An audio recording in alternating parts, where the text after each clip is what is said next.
From Social Tech Projects, and today I'm honored to be here to present the national winners of CBC. And today there will be 22 startups here on this stage pitching and presenting their solutions.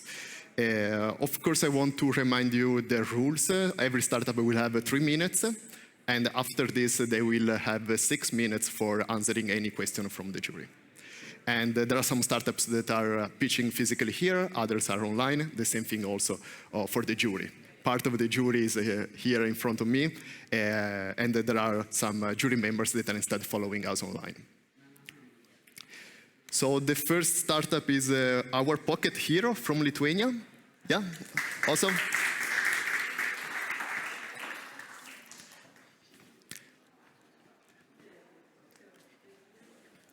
Perfect. Is this active?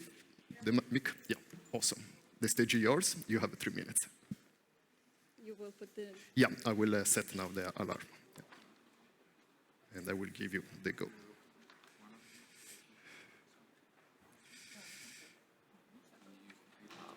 Yes, you can start.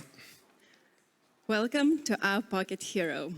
This brand was born from the need when my beloved friend's little boy was diagnosed with first-type diabetes, and she asked me to sew trousers for him.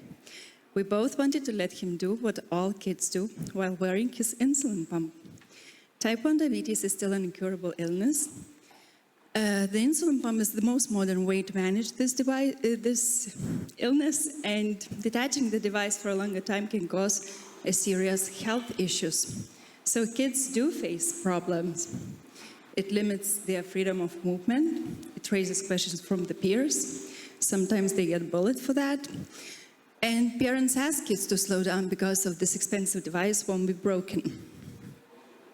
In Lithuania, we have 1,000 kids. There are 1 million kids around the globe.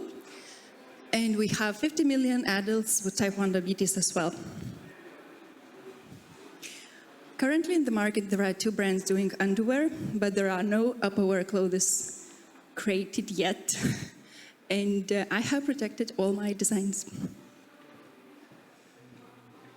How do children wear now? They wear in special belts. They are visible, they can open, they can fall, and it's really hard to access the device during the winter time.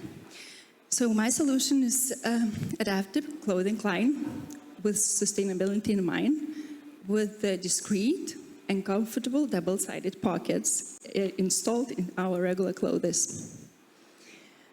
We believe in sustainability. It was very clear from the beginning that we will use GOTS certificated fabrics, recycled paper packaging, and produce locally and pay a fair amount for our sewing ladies. Jennifer is my biggest fan. She placed her order after 1 week when I launched my e-shop, and she received her package after 2 months, and I thought my business will stop there because the package arrived absolutely ruined. But you know what? She placed her 5th order 2 weeks ago, and she said her daughter have never felt so free. And she is not alone. There are 150 happy customers globally already. The feedback is really good, and this is my biggest motivation to move forward. And I'm the one who is building the strategy. I have Mindaugas who helps me with the e-commerce questions and my shop. And Milady is a Portuguese from Portugal. She is a digital marketing specialist and entrepreneur herself as well. My goals for Creative Business Cup is to talk with investors. I'm about to raise 250,000 euros. I would love to have collaborations and partnerships with bigger companies, and help me spread the message and find more Jennifers. Thank you.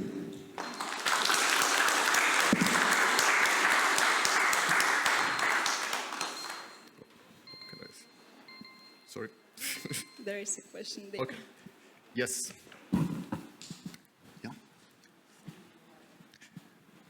Hi, and congratulations on improving the lives of kids. I want to ask a little bit about your Up til munden. It's a little bit loud if I put it all the way up to my mouth. I'll try and do it like this. Your distribution model. Are you aiming at, online sales, or are you going to stores, or what is your model for bringing this out globally? Can I check if I have already the answer that I can place? It's here. Mainly, I have online shop, Shopify shop, where I do my sales. Also, I have an Etsy shop. 30% comes from there. And I do collaborate with 3 brands from, one is from USA, another from Lithuania, and soon will be one Italian one. They are online shops, and they are selling type 1 diabetes-related products on their shops. So we collaborate. This was the question. And this is your current model? Yes, this is my current model, and I'm not doing the wholesale, but it's in the plan to make a bigger order and to dispatch to some shops. But as it is so niche and so huge variety of clients around the globe, it's not yet set up, let's say. Perfect. Do we have a, yeah. So how old is the business, and how are sales doing? Is it like growing from year to year, or is it stable? And if so, what are the main obstacles in growing sales? Thanks. Okay, thank you. I have launched an e-shop in 2020 November. This November it will be 2 years. So it's constantly growing because it's the beginning of the business. Every single month is a bit up. And yes, we had COVID, we had war, there's some slower moments, but it's growing all the time. Okay. There is time just for one question. Yeah. Or maybe, yeah, I will give it to him. Yeah. Hello. Hello. It's a bit loud. Okay. What I need to understand is, what makes you stand out? What's your magic sauce? What's stopping someone else coming in and doing what you're going to do? Yeah, it's easy to say that there is no competitors. They can come very quickly. My biggest motivation is this. You should read the feedback of parents. I'm not creating clothes. I'm building the community. I want to inspire children and their parents that they are not alone in this journey. First of all, I have launched a podcast in my language because I want to know exactly what they are living. And I want to spread the message through my clothes about this illness, and to let people know that they shouldn't feel different, because they do. They shouldn't be bullied for the illness they got. And in this overloaded fashion market, there is a place for them. And my clothes are suitable for all the kids. And my goal is to let them know that in the class, if there will be 2 children with the same t-shirt like this, with integrated pockets inside for the pump, for the phone, for the sweets, for the choice, they already the same, equality. Thank you. Thank you. Perfect. Well, I'm sorry, I don't think we have more time for questions. Thank you so much for being here. Thank you. Big applause.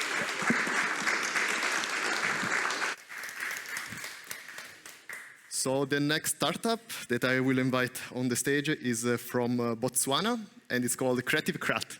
Welcome.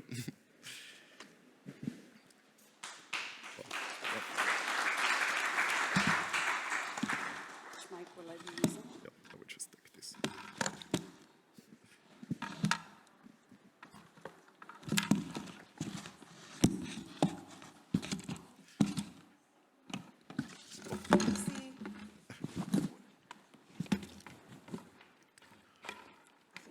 Well, yeah, or if you want to, I can even bring them, No, I think we can move it as long as we move things from the table, sorry. That's okay.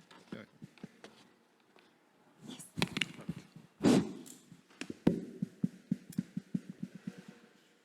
So you have 3 minutes from now.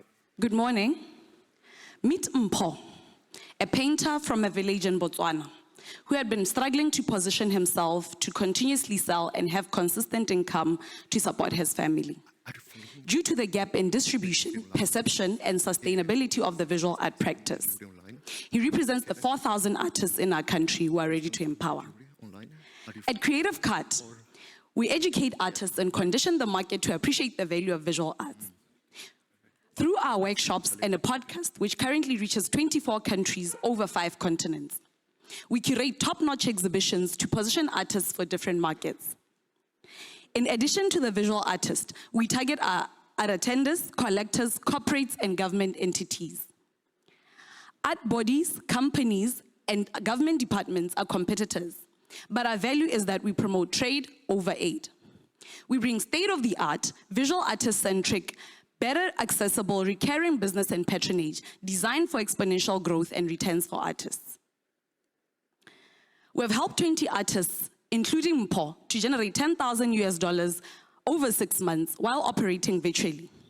We already have a studio space for our podcast, then an exhibition and research space, expand to other territories and foster partnerships with other industries, just as we have partnered with charitable organizations both locally and in Zambia. We will grow into a bigger team. Currently, we're a team of 3 versatile disruptors that are experienced in a range of creative disciplines and are passionate about creative development. Operating with a B2C model in a $16 billion GDP market where $873 million is dedicated to the creative industry, and we're looking at a $100 million market share. We're asking for $12,000 at 12% equity for podcast equipment and marketing, which will allow for pre-recording and licensing to broadcasters. We project returns of $100,000 on a year's license. We'll also generate income through brand ads, 20% sales commission, curation, service, and workshop fees. Our success picture is empowering at least 50 exhibitors, including women, the disabled, and those from underprivileged communities, to generate $50,000 annually, where 10% of the proceeds are for different charitable causes. This funding will go a long way in improving the livelihoods of visual artists, their contribution to the creative economy, increase impact by 200%, profit by 40%, and recruit 2 more talents by end of 2023. Therefore, we humbly request you award the funds. Thank you.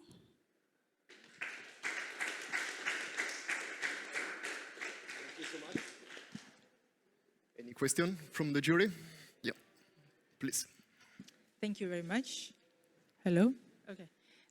Can you explain a little bit your business model, sort of like who gets what and how does that work? Okay, thank you very much for the question. So what currently happens is our creative chain in the country does not have a distributor. So our aim at Creative Card is actually to become the distributor in the value chain, right? Where we actually become the salesperson as well as the distributor of both tangible and intangible resources aimed at empowering the artist as well as enabling them to create. So some artists have their businesses registered. That is why we do a B2B2C. But we have some that are not registered, so they're individuals who we also represent. Hence, the middlemen, where we get the 20% sales commission. Thank you. Thank you. Any other question? Yeah. You said that you're in... Yeah. Hi. You said that you're in 24 countries now. And where are those countries distributed? Is it regional or around the world or? Okay, thank you very much for the question. So our podcast is currently through the online platform, recorded via Anchor, and one of them on Instagram Live. So when we go to the feedback section of the whole Anchor app or the Instagram, it shows us the countries that we're able to reach us and where we're listened to at. So now we have 24 countries and 5 continents where we have Africa, Asia, Europe, America, and Australia. So those people actually listen in. 65% are definitely in Botswana. And then when we pair into Africa, 70% are in Africa, and the rest are spread over as your 1%, 2%, etc. Great. And then a quick follow-on question. Can you go through again the process that you guys are going to use to scale, like what your scaling strategy is? Okay. So currently, like I said, we're virtual, right? So our podcast is pre-recorded on those free platforms. So the plan is to actually get money for podcast equipment, where we'll pre-record, and then when we pre-record, we actually talk to a few broadcasters in Botswana who will then buy our content. Such an example is a current profitable one, and one through the Ministry of Youth, Sports and Culture, they'll buy our podcast. As they buy our podcast, we're projecting a license of 100,000, returns of 100,000 for the purchase. We'll continue maybe, for example, in YouTube and the platforms that we already have, depending on the licensing agreement, to continue broadcasting to other countries. We have time for another question, if you have any. Yeah, please. And what's the customer feedback like? Talk me through, We have great customer feedback. Please do visit our stall at the cafeteria. We'll be playing a video from some of our customers. Mpho is one of the artists that gave us feedback from a charitable exhibition that we organized. So what actually happens is, the few platforms in our country, especially with COVID restrictions and perhaps what has been before. So we bring those exhibitions, they get the help, they get empowered. And then through our workshops also, people get to learn how to actually do artworks that are sellable, artworks that the market can appreciate. We bring in collectors and, like we said, government entities, corporates into these exhibitions where they can, actually end up buying from the exhibition. So the feedback is great, both from creatives and those corporates that are looking to do CSR through visual arts. Cool. Thank you very much. Thank you. Perfect. Thank you so much. And a big applause for her. Yeah. Thank you.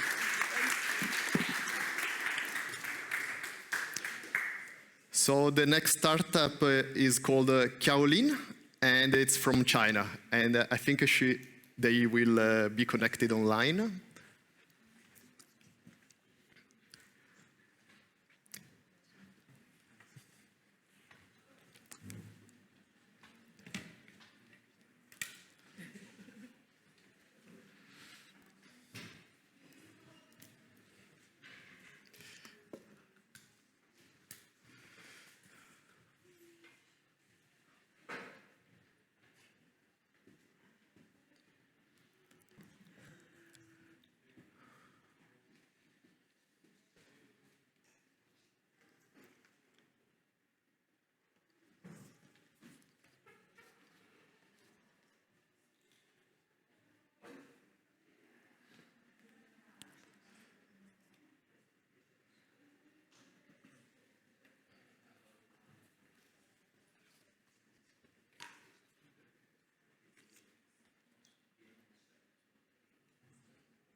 Is there any issue?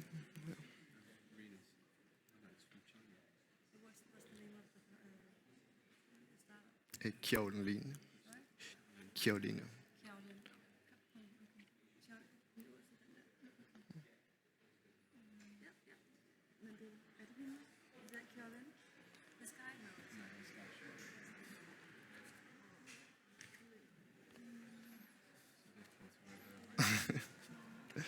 It's okay.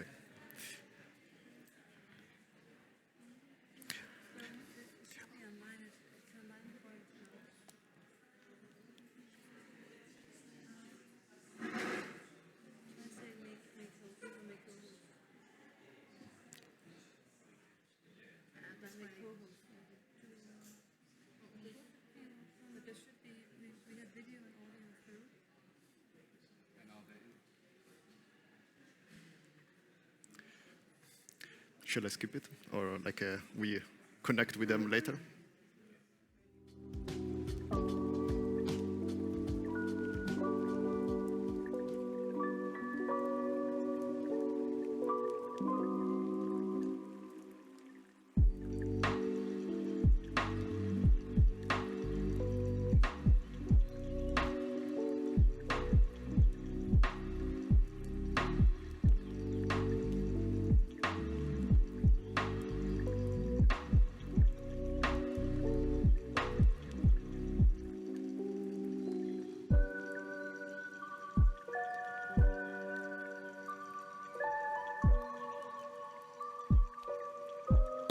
So, if it's ready, welcome Brand Solution from Macedonia.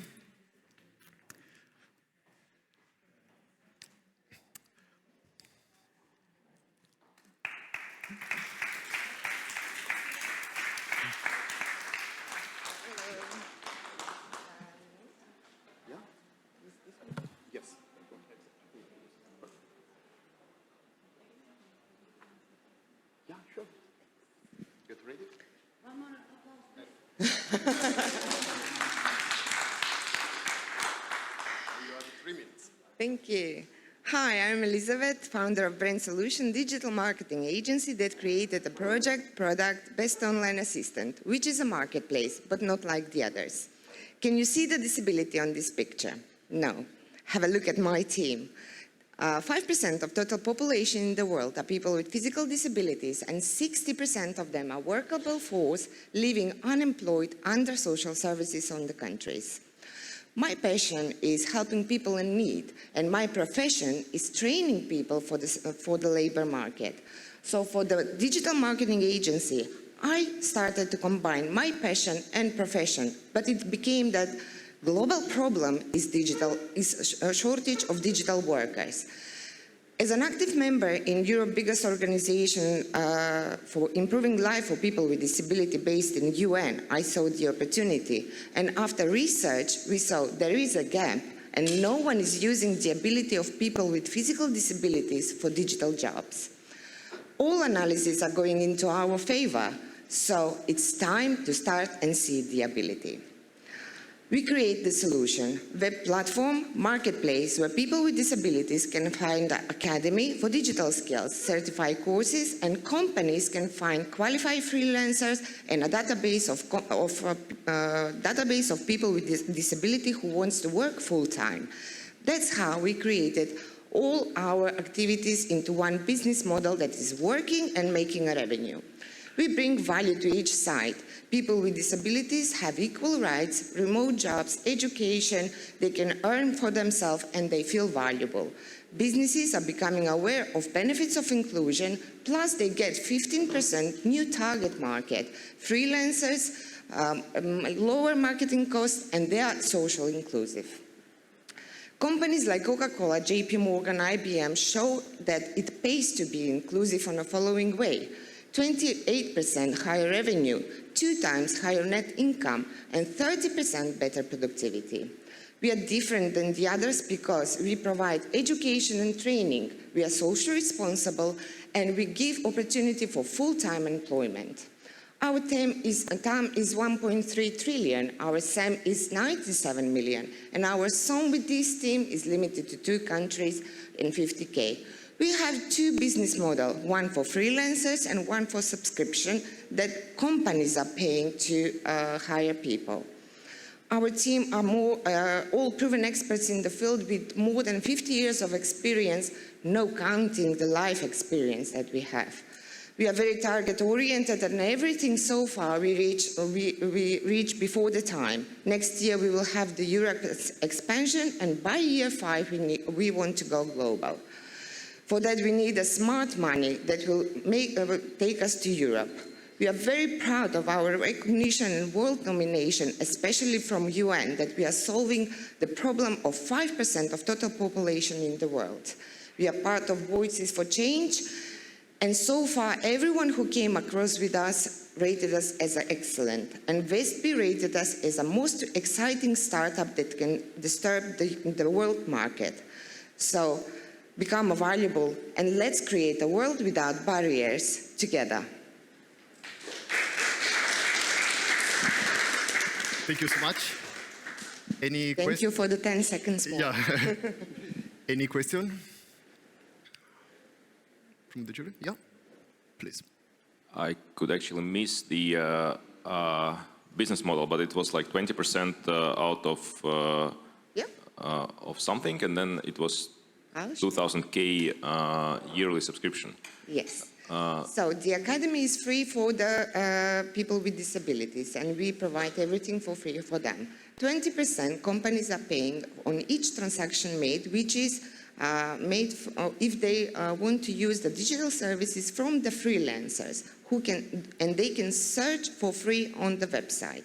The subscription model that companies are paying is to find a database of people who wants to work full-time, so they will employ. And also with that, we provide steps, one by one, how they can claim benefits from the country if they employ a person with disabilities, and also they are receiving a badge for Social Responsible Company of the Year. I mean, usual model for HR agencies is to pay for for a hire, right? For a person Yes. to hire. So you go for subscription instead. I mean, it may be a bit of a harsh question, but are the companies paying that? Yes, but the other part, it's calculated about how much return Yeah, they but- can have. But do they actually pay that? Yes.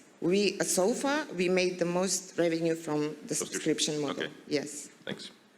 And a company wants to show themselves as a social responsible. Plus, in the marketing sector, they really need people who can work full time. But in the subscription model, there are different disabilities, not only physical disabilities. Yes, Connor. Have you, have you looked into social finance as a way to also create extra revenue? So, for example, social impact bonds. I'm not too sure if you're aware of it, but I know the EU commissions, employment inclusion bonds where organizations can sign up to and be paid for including marginalized people within the workplace. Have you looked into that at all? Okay. Brain Solution is the only company in Europe that has the license and verified courses for people with from marginalized groups. We all together made a digital marketing course, and we are entitled to have 10 more courses. For that, we use for the video, for the courses to put them online. Right now, we are using an Erasmus project, but we don't want to go into the grant system because we created a business model and we want this business model to work on its own. The grants are okay, but we don't see them as a long-term benefit for us. This isn't so much as a grant, it's more sort of blended finance, but we can talk afterwards and I can tell you a little bit more about it. Thank you, because in Macedonia there is no so much things like that, no opportunities. Hi. Could you please tell me a little bit more about the education? Yeah. Yeah, part of it. Well, since I was 18, I was working with people with disabilities. I'm 44 now, and that was like my passion. And 5 years ago, I decided to open my marketing agency. Before that, I was an FMCG expert, and I started doing online everything. Then I created the course, and of course, I submitted the course for digital skills for people with completely no knowledge at all, not even having a knowledge of using a computer. So we created 12 modules. We gave that program for verification, and Ministry of Education gave us verification and accreditation for the diploma that we are giving. Also, the name digital marketer is provided at the National Agency for Employment. So the course is 4 months intensive course. We are doing on the place and online. All depends from where we have the people. For example, right now in Macedonia, we are doing it on the place, but we have a group, 40 students from Bulgaria, which we started working this year, and we are doing that on Zoom with 1 or 2 times going over there. Yes. And what's your experience in once you have finalized your education, how big a percentage get hired within the first half year? With the first group, the pilot group that we had, and it was promoted last year in September, in a 1 week time, 60% of the people were full-time employed. And that's a rate that even I was surprised when I saw. Perfect. A great applause to Brain Solution. Thank you again. Thank you.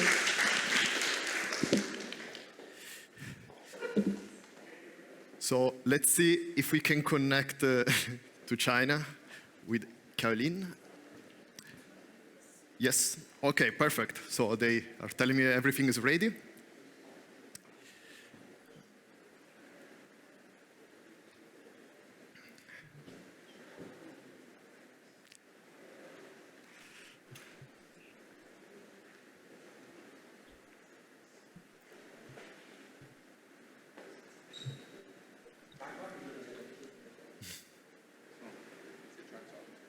Sorry. Oh. Okay, here they are. Welcome. Can you hear us? Yeah, perfect. Okay. Everything is clear. Perfect. So you have 3 minutes. Yeah, but actually I got the right to share my screen. Please, ask the host of Zoom to give me the right to share Okay. the screen. Yes, we will solve it now.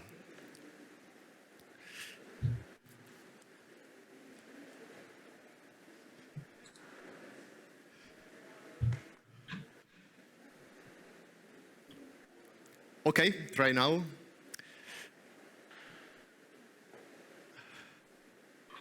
Okay, everyone, and thank you so much. Can I start now? Yes, you can. Go. All right.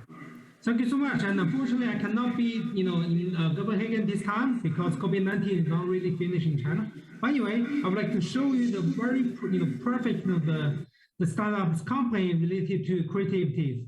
And the company is called Qiaolin. I'm actually the overseas partner of this company. Because the founder, he cannot really speak, English fluently, so I'm going to be present instead of him. And the company called Qiaolin, which is in Chinese could be called, smart wood.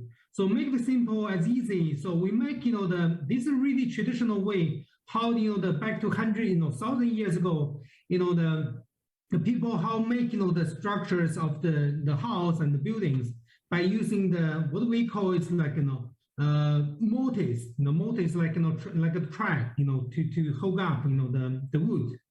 And basically, back to 1,000 years ago, many of the the buildings,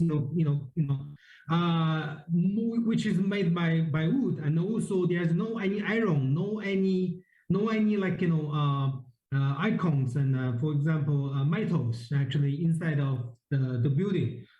They have to use wood by wood connecting each other. But this technology or this skill is kind of like skipping and forgetting nowadays, by the the modern centuries, because people doesn't need this kind of skill anymore. You see all those buildings, which is that high building without any metal, without any metal. Can you imagine? So that's actually how it goes. We make this one, make it simple as easy. What we call it could be called China version of Lego. China version of Lego. So we make it like a pieces, right? They got probably 16 type of the this element or this small piece. Could be a longer one, could be short one, and make this final. It could be actually game, could be a simple one as this one, or could be actually as the buildings, etc. So nowadays become like a really pretty much popular nowadays. I have a cool example here. This one is like a gun machine, right? So it is combined with totally 64 pieces, and then this one is like really traditional gate in China. You probably see this one in the Chinatown somewhere, And these are actually combined with like different pieces. It could be a longer one, to be a short one, and that's all made by keys. All made by keys. It could be actually the key, the game for the keys.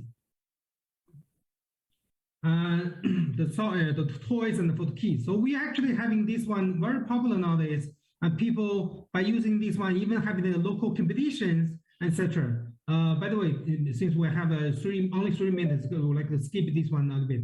So we also win the prize from the Sustainable Development from the UN, and also got the local competitions and also events happening every college and the schools and also communities.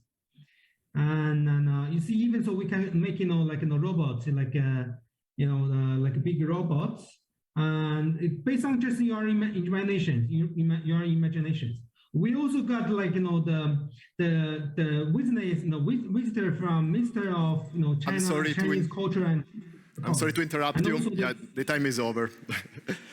But thank you so much for the presentation, and a big applause. Yeah, thank you. So yes, please. Hello. Yeah, please. So do I understand correctly that these are bricks that can be gathered into anything, and it's up to the kids to come up with the shape and form? Exactly. Exactly. Can I say that? Can you hear it? Yes. Hello? Hi, thank you. A question about the business model and the market. So can you talk a bit about the business model, like how much it costs to produce versus sell, and then also the market? It's very compelling. Are you the first to do this, or are there other companies that have similar sort of products? Yeah, good question. So basically, the cost, which actually from beginning was pretty high, because it looks like simple, just one block to block and a link to another block, but you have to be very specific fit in. Otherwise, even so, two pieces cannot actually join in so perfectly. So we have to actually go through the manufacturing, make them one, and make exactly, even so, cannot, any mistakes, which is not easy. And so cost was actually reducing quite a lot based on the capacity of the cells. And now actually, we were the first one, but of course, we also got some followers following up. And the market, which is very big, because in China we have so much different toys, but actually this one, which is totally from traditional culture, which is actually 100% Chinese culture, toys. Used to be actually for kids, a little bit, but now we make whole activities, based on the small elements you can actually building up all this kind of different kind of designs, and as long as it's just based on your imaginations. Of course, we have a certain model, that kids can following up, one piece to another piece. Yeah, thank you. If I'm answering your question. Yes, you answered it. Thank you. And so far, we have $1.5 million dollar sales, actually from last year, which is pretty good. Do you sell it in China only, or do you have some export partners as well? We so far only sell in China. We are of course willing to expand to other countries, but they got to understand in the China culture a little bit, etc. We definitely would like to expand.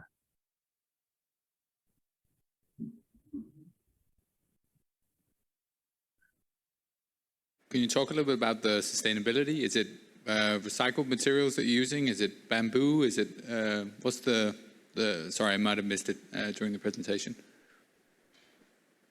Oh yeah, it's actually based on it's not the bamboo, but actually just real wood. Yeah, so far we are also communicating with certain the farm, they make this kind of wood, which is fast growing food. I mean, a fast growing wood. So probably they were only using 20 years, with certain district, so they could actually make the rotate pretty good. And also we nowadays trying to building up the recycle circle. So that means actually people one day actually using, and the kids using this one for certain year, 2 years, they can return this the materials and products. We will give them some funds and credit. Perfect. For being part of this competition, a big applause. Thank you.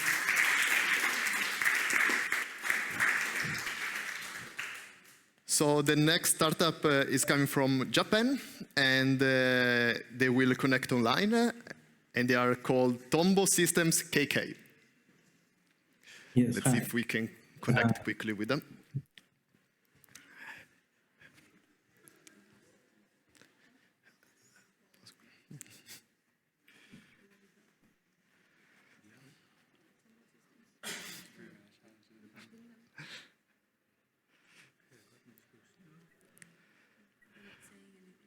No? Okay.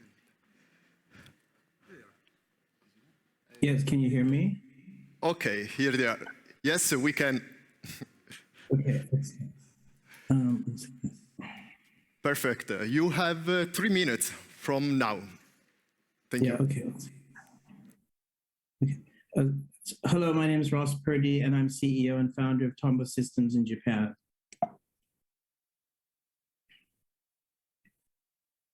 Sitting kills. It accounts for 9% of global mortality. We knew this before the pandemic, and now with people working from home, people move even less. The risks of sedentary diseases like cardiovascular disease and obesity are now greater than ever. The Tombo offers a unique movement solution, reducing the dangers of sitting. It raises your metabolic rate, cognitive focus, and can even cure deep vein thrombosis. The Tombo is a disruptive solution. When widely used, will have a positive impact on public health. The WHO stated that up to 6.8 billion people lead sedentary lives, and post-pandemic, this number is increasing. Our new Tombo offers an enhanced movement solution. Until now, there's never been a way to move half one's body when sitting and working.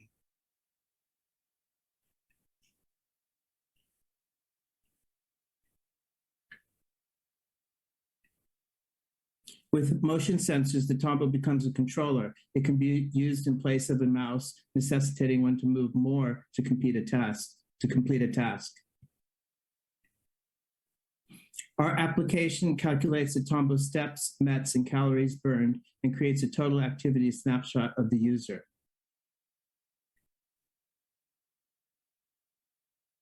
We have created Tombo virtual reality. This gamification will entice customers to enjoy active sitting, which in turn will improve blood circulation and health.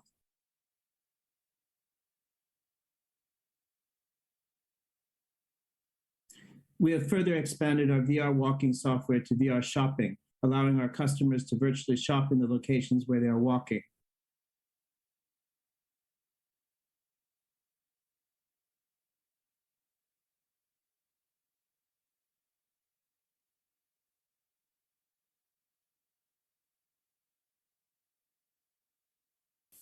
Sales into 95 countries prove this product has meaningful traction.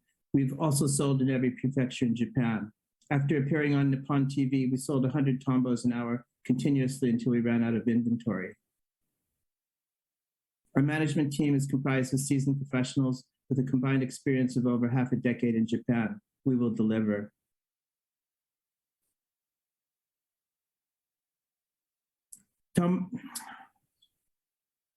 Tombo Systems is growing on a 5-year CAGR of 91%, putting the company valuation on an 8 times EBITDA at $63 million. We see gross profit margins growing from 51% to 80% by 2026. We want to invest to improve our hardware design, software modules, and relocate manufacturing from India to the Philippines, where we will employ 200 expert welders who happen to be paraplegic persons. The Tombo offers a wide range of solutions for various ailments. Since it's not a complicated technology, it's a solution that can help many people immediately. A healthier employee provides a win-win solution for the employee, company, and society. Thank you. Thank you. Thank you for the presentation.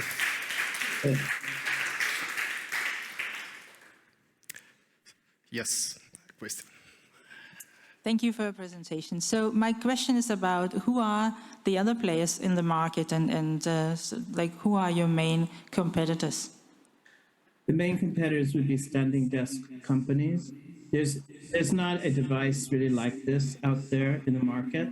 The only other device that you could consider to be a competitor, which really isn't a competitor, is anything having to do a treadmill desk manufacturer. But using treadmills at a desk is not very useful.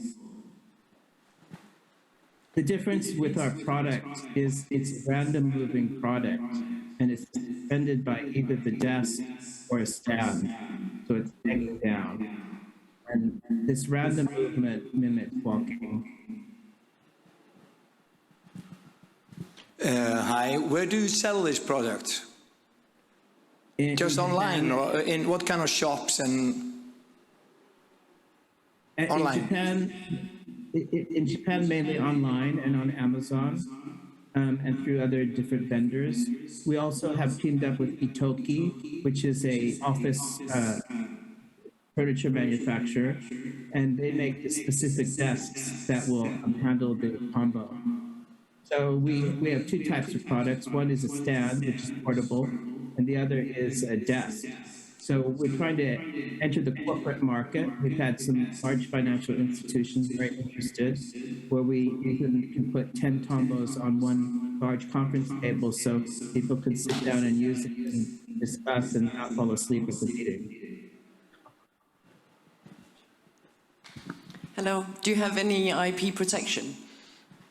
Yes, we have patents in Japan, India, and the US for the basic design improvements and also the application software. How your sales are doing year to year? Is it growing or declining at this point? They're growing, and actually the pandemic caused us to have huge sales. So as I had mentioned earlier, when we were on television, we've been on almost every channel in Japan, but the pandemic actually accelerated sales. And I think that this is because people are stuck at home. And we've gone through various levels of COVID as everywhere has, you know. But in the beginning, people were quite frightened to go outside of their home. So they would buy the tombo and stay at home. And, you know, we have many satisfied customers. So sales are going up. But our problem, to tell you the truth, the reason why we want to raise funds is because we've had bad supply side consistency. We need to have a very solid supply company. And so we found one in the Philippines. Hi, I've got a question for you with regards to sitting versus standing. In some ways, what you're presenting here is people not standing up at all, just swinging their legs back and forwards. Whereas in a healthy biomechanical movement, the whole purpose of standing up and moving around is what's going to generate, you know, more of a healthier lifestyle. So how do you overcome that one from a competitive perspective? Actually, I think it's a misnomer to think that standing is that different than sitting, although you will expend about 2.4 METs standing compared to sitting, which is about 1 MET. And so I think there's a misconception about the health of standing. The difference in this device is that you are constantly moving, and it's random movement. When you're standing, you're not constantly moving. The most important part of the change between sitting and standing is that movement then that you make between your transition from sitting to standing. That's where you use the most of your, or the blood circulation increases the most. You know, in your lower half of your body, you have 45,000 kilometers of veins, arteries, and capillaries, okay? The whole body is 95,000 kilometers, okay? So we have a lot of, you know, real estate in there that needs to be moving to keep your blood flowing. So I would say that, you know, we have, for example, doctors have attested that their deep vein thrombosis was cured by using the tombo. You're not going to cure your deep vein thrombosis by standing. Just a quick question. Yes. Time is up. Hi, thank you. So it seems like it's based on mechanical movements. So how does it work in like practice? I mean, how does it actually work? You just put your feet on top of the foot pads, and it's suspended from a stand or the desk, and you move back and forth. So the gravity keeps your feet on the foot pads. The foot pads are made specially so they can move like back and forth. The new foot pads will be able to go back and inward and outward. But you're constantly moving your legs, and actually it will become intuitive. It'll be unconscious. You'll be moving them all the time. I'm using one now as we speak. It's very comfortable, and in fact, it's very habit forming, to tell you the truth. Perfect. This is a very different way of sitting, and we need to change the way we sit because we're stuck in front of a computer all day. I was a stockbroker for 30 years, stuck in front of a computer. So I know the pain everyone in my organization, endured. And with this, you don't need massage anymore because your blood circulation will be better. Thank you so much. A big applause. Thank you. So we have another startup before the lunch break, and it's coming from Norway. So welcome, Gameflow. Yeah, you can come over. This is your truck. Yeah.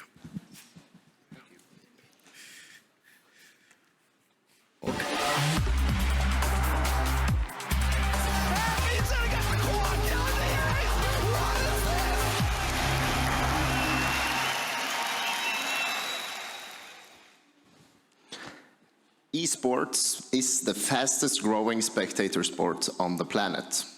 Last year, almost 500 million people watched esports around the world. However, following esports is extremely difficult.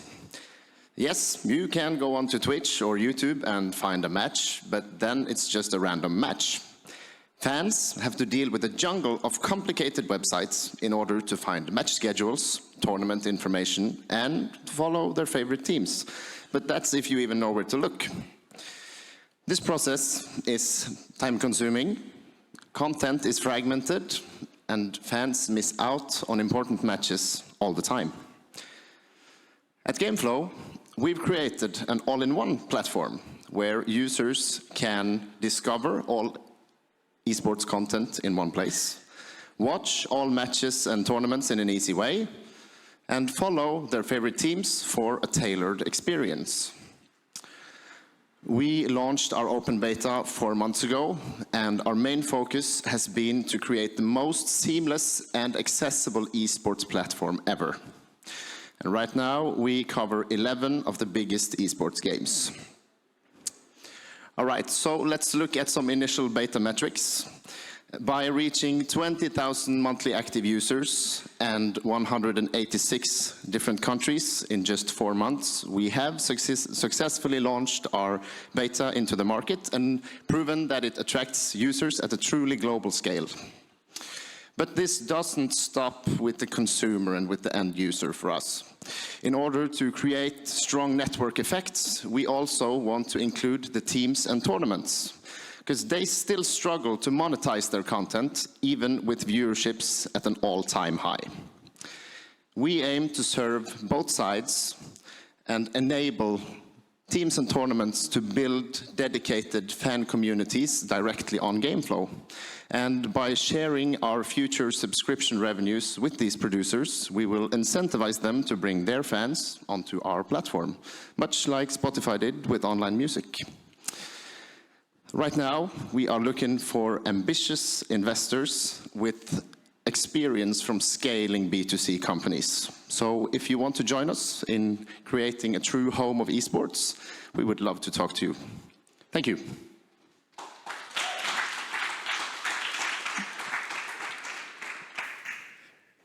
Thank you. And yes, the first question. Thank you. So my question is just to clarify your business model. So you both, it's the subscription fee from the customers, but also from the producers, right? Both. No, the producers would receive a revenue share of the subscription fees, like to function as the media rights payment. Okay. Yeah. So the customers, the viewers, viewers will be the main source of revenue. Yes. And what is your sort of business? Sorry. And what's your business model? What's your cut on that as a provider for the service? So basically, Spotify shares like 70% of all their subscription revenues back to artists and record labels. So yeah, ballpark. Okay.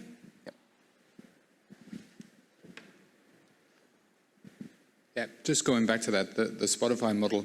Now, they've been existing for X amount of years, and they only in the past few years have started to actually break even.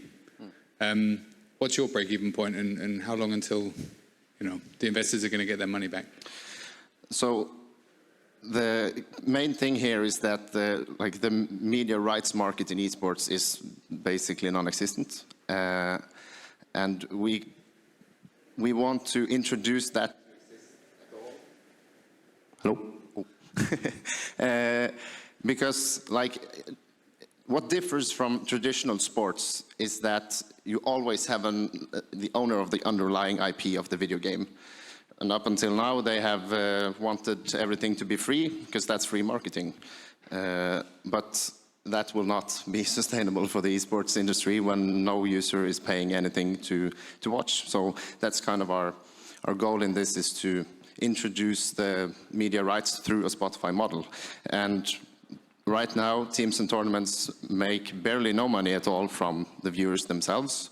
So I can't answer your question concretely, but the break-even point, there's no expectation of we should have all of this amount of money like the music industry had from when they sold physical labels, like records. Yep. Yep, a lot of questions. Yeah, and the follow-up to this one, the reason Spotify struggled in the beginning was the content. They basically, it took like 10 years to get to United States and to break deals with the content providers. And in your case, the content is also probably the king, right? And currently the content is elsewhere. So how you get it from, I don't know, Twitch to your platform, what are the next steps to grow from 20K monthly users, which is, not exactly like huge number, to whatever, like 2 million at least, to show some traction? Yeah, so I'm going to have to answer that in 2 parts. What was the first part of the question? Content. Yeah, so that actually ties back to what I said about media rights, because the fact that everything is free solves the first chicken and the egg issue, because we can put it on our platform as a proof of concept through embeds from Twitch and YouTube.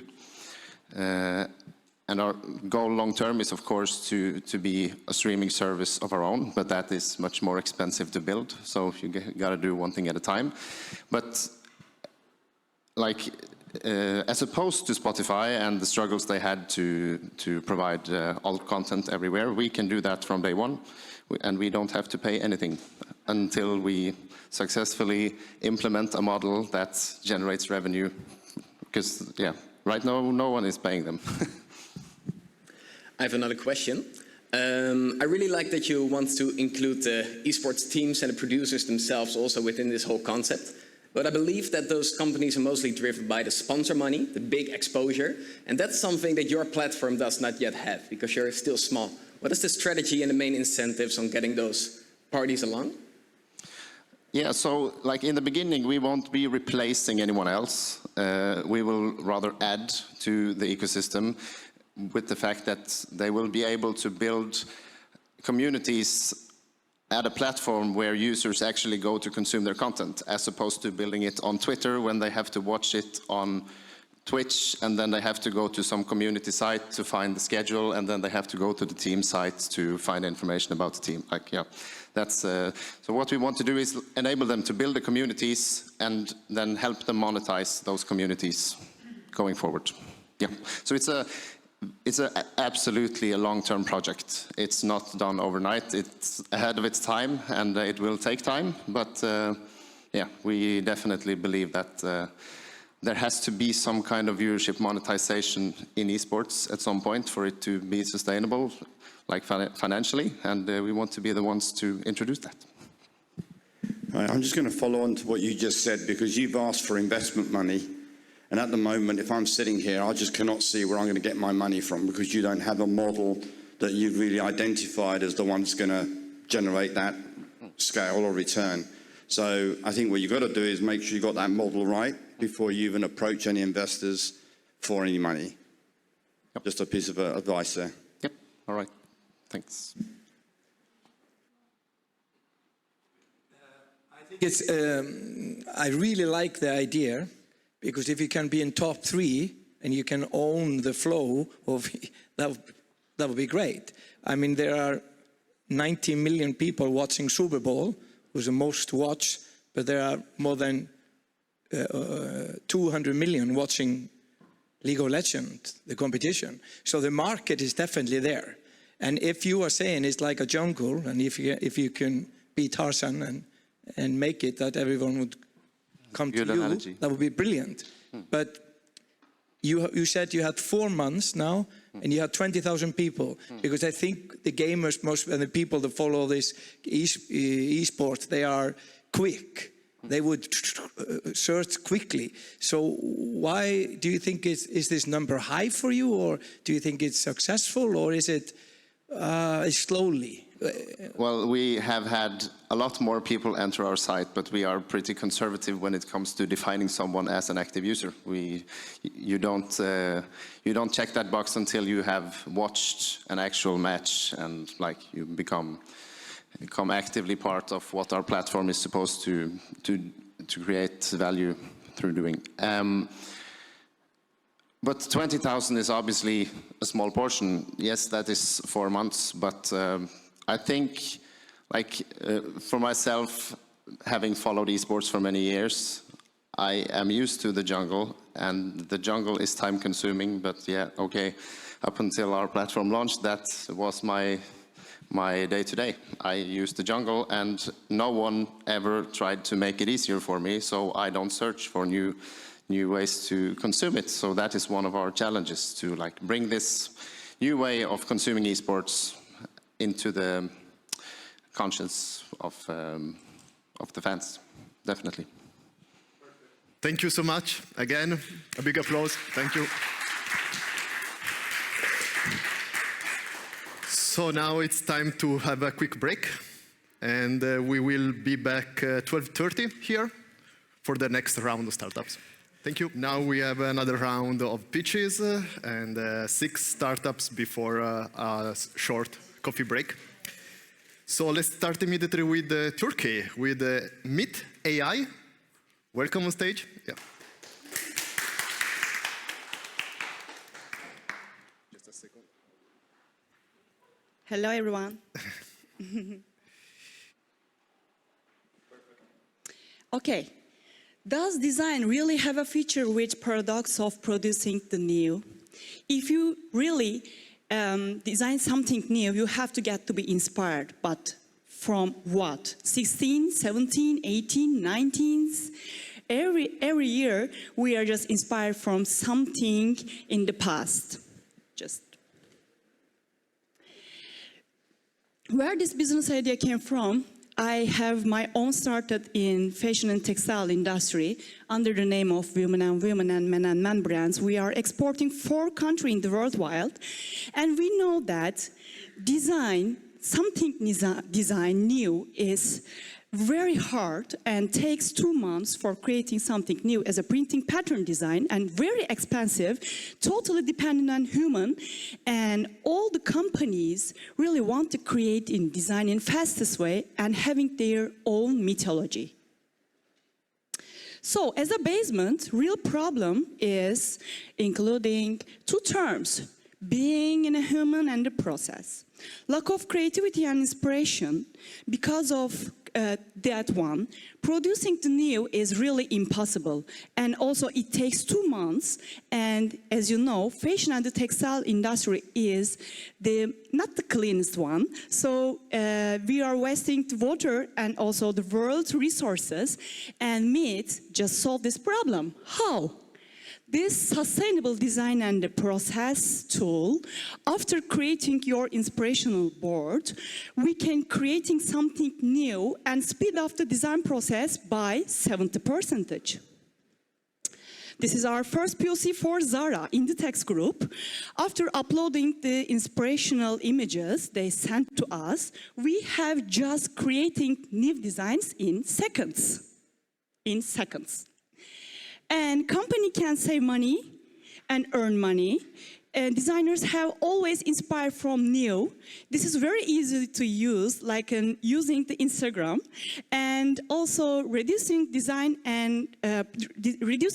production and design costs. So the market size is $771 billion just in textile market for 2021. It's not including also home textile or any other designing market. This is just in textile, and we are just aiming to reach out $24 million for the next year. Look at the beauty. Uploading this inspiration, and you are also have the new designs according to inspirational boards. This is just produced for Zara, and designers everywhere, not also in the fashion and textile design. We are just creating new designs for game, also the metaverse, and also lots of verticals like wallpapers, ceramics, home textile, packaging, everywhere. We are just working on style transfer. You know the Missoni printing out. If you're just creating something new, you can just upload it, embedded new style transfer to always new. We have B2B SaaS model business. We have already creating three packages for business. Generally, most of them for trial package just bought this one, simple packet. We are also the launch cases, so if you want, you can just buy from our library. We are just having our own library, and according to trends forecasts, we are uploading the trends and having almost new library, and you can just only $15 printing pattern design, like in Shutterstock, but always new and unique one. Time is over, sorry to interrupt you. Thank you. No problem. Yeah, thank you for the presentation. So let's start with a round of questions. Yeah. Okay, there is a bunch of competitors, right? So what is exactly the unique part in this solution? Actually, there is a bunch of companies, they don't use artificial intelligence. No, I mean in the AI field, exactly. So there's Yes. AI solutions for fashion design. So whether it's paid for subscription, and there's like, I don't know, 10 mainstream solutions in the field, and then there's a bunch of small players. So what exactly your unique competitive advantage? This is a very good question, because our competitive advantage based on producing new designs is vectoral format, high resolution format. We are not producing JPEG format. Our main competitors generally producing not vectoral format, just low resolution format like JPEG. However, our competitive advantage and also printing patent right is based on vectoral design format. You don't have software patent rights in Europe, in European Union. So what exactly is protected in your case? What patent you mean? What patent? You have some IP protection, right? Yes. But software is not IP protected in European Union. So what is the protection you have? Actually, this is European patent right. And what exactly is there? Yeah, I understand your point. The patent right is including you are uploading the image. Our image processing, deep machine learning, and artificial intelligence techniques, we are understand the shape, and according to this shape, we are creating always new. The patent right based on this technology. However, our main competitors using low resolution JPEG formats, but we are producing in vectoral high resolution format, and companies can use it directly without needed any competitive or Photoshop or Adobe Photoshop tools.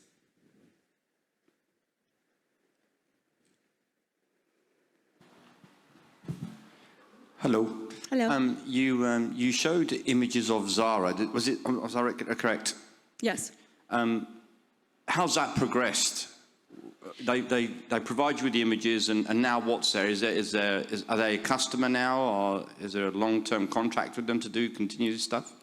Yes, our collections already selected 2023 seasons, and if you just enter the Zara store, you can see the Meet AI collections.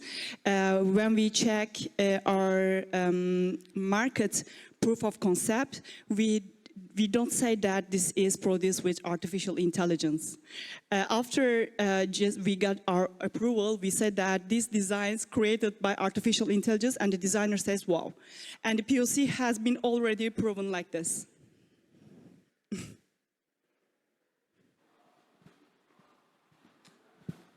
Thanks for a nice presentation. This industry is, super old, and there's a lot of pride and a lot of, can we say, egos within design and fashion. How, apart from Zara, how is the market reacting to the use of AI, especially designers and the buyers? Can you talk a little bit about that? Yeah. Very good question. Before COVID, the egos were the super ego limits. However, after COVID, getting inspired and creation something new is really impossible because they are very stuck of their timing, and the customers like Zara always demanding the new one. So they are not creating new designs so fastly and easiest way. And this timing is really good for Meet AI. And when we go to the textile companies in the Turkey, we say that, okay, we have a tool like this. The designer says, oh my God, it's really useful because we are not eliminating human at that point. We are just helping to designers for creating something new. This is just a tool. And you can just hire as a designer in your company and just make a value to design department. Can I have a follow-up question? And also the sustainability aspect.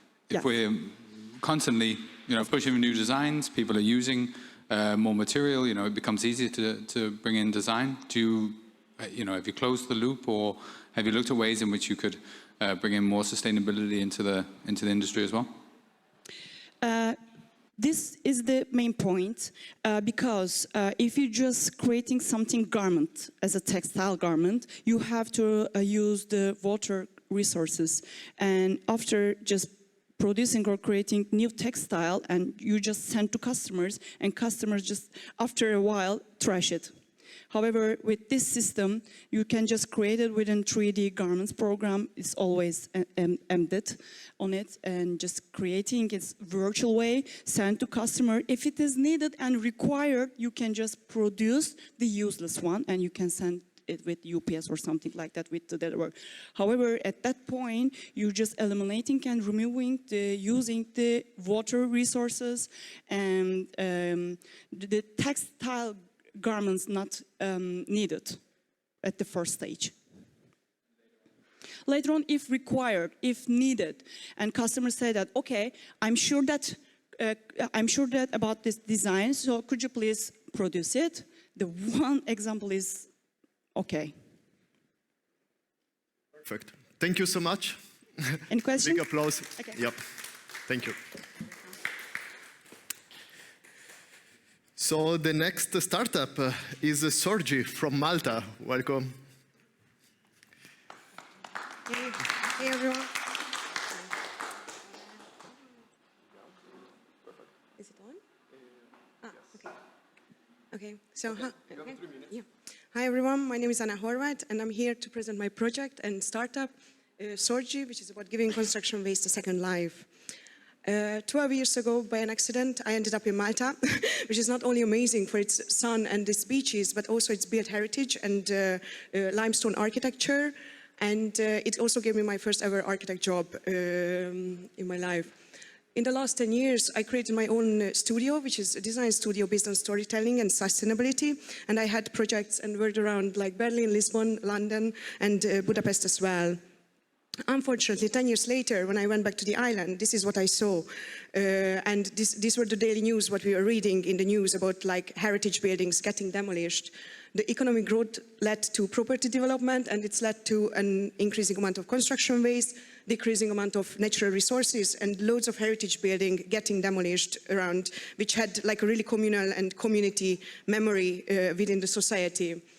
Unfortunately, this is also not only Malta, but construction waste is a global issue. And this is what inspired my collection, which is an outdoor furniture collection, recycling construction waste for public spaces. So this is how like the furniture looks like. Wait, let me just go back. and the pieces, where actually each bench, it's like not right. Okay, anyway. So each bench is inspired from a building which is facing demolition, where the building itself, in shape and colors and in materials as well, inspired the bench itself. I mapped out the whole industry. I saw what and where, what kind of waste is accumulating on the island, and created a process, making process based on that for each furniture piece separately. Above the physical pieces, we created an architecture database which you can reach while sitting on this bench. So we keep the memory of this building in terms of photography, in terms of illustrations and content as well. So in this way, it gives a completely new way to discover Malta or any other location. I had a really wide 2 years from receiving public funding. I showcased the pieces in London, participated in Luxembourg in a circular design challenge, and also just showcased the pieces in New York Design Week last month. I believe, like in small scale, we can create more easily reproducible pieces for homes and offices, let's say. But we can also create a collection of unique benches for hotels, residential, commercial homes. But it can be also a network of unique art installation placed around like towns or cities or like islands such as Malta. We have a really amazing team, core team in Malta of great creatives. But I believe the best way to always collaborate with a local construction company, with a local craftsman and content writer. These are unique design pieces, so which can create iconic destinations in any location, which can serve as an educational tool and a community tool, a city branding tool. We are creating more public and private spaces right now, like implementing it around Malta. But the aim is as well like to create in other towns and implement it in any other cities around the world or Europe. So yeah, please help us to become the catalyst for change in the construction industry. Thank you. Thank you so much.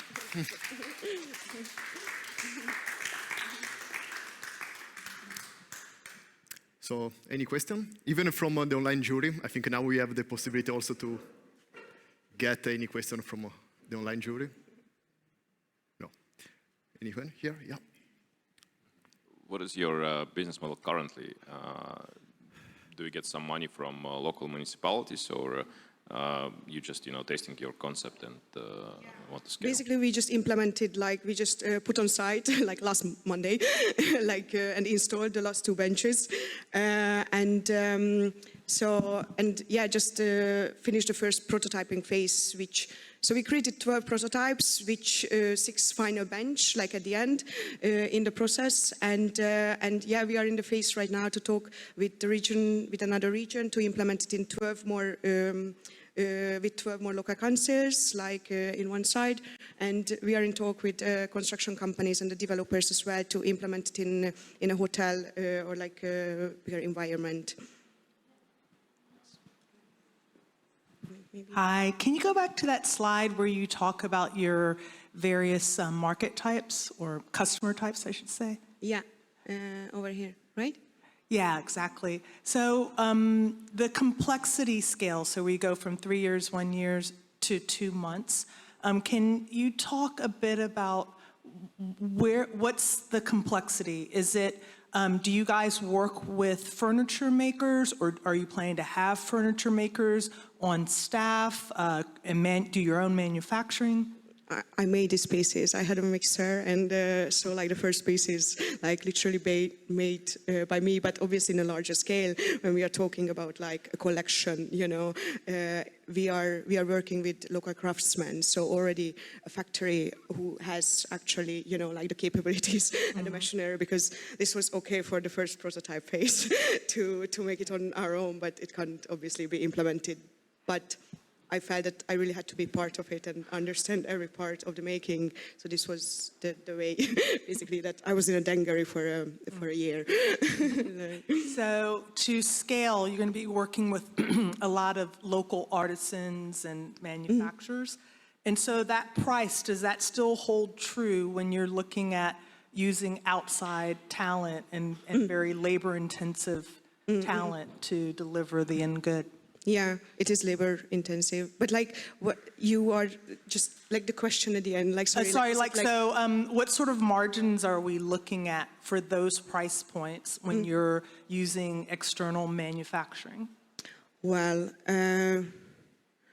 like the complexity over here, for example, the 2 months, you know, like it's as well, like it can be, you know, like we are talking about, for example, over there, like one piece, you know, to create the creation of one piece.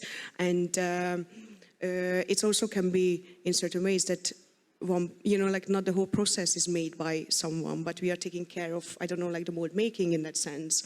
And or maybe I can ask the question this way. How did you build up that price number? Was it just, it's 3 years, so 50,000, or is there more detail in how you got to the pricing? Because I would be like a little bit concerned that by the time you're done, there's no margin. Do you get what I'm saying? The margin, sorry. Oh, it's no profit. No profit. Yeah. Okay. Which then makes it harder to scale because then you're losing more and more money. Yeah. Well, like the first, I mean, each price basically is made up. We know, you know, like the process itself, like what does it include? So each price as well includes the making, you know, like the physical objects, and then we have the storytelling aspects, which is like the online database. But and we know, like, for example, the first pieces, they would be, let's say, an easily reproducible piece, which is like having a mold which can be reproduced. So it's not that unique, because if we are talking about, you know, like unique installations, obviously there is a lot of like testing to be made and a lot of making. So the price range would like increase, you know, in that sense.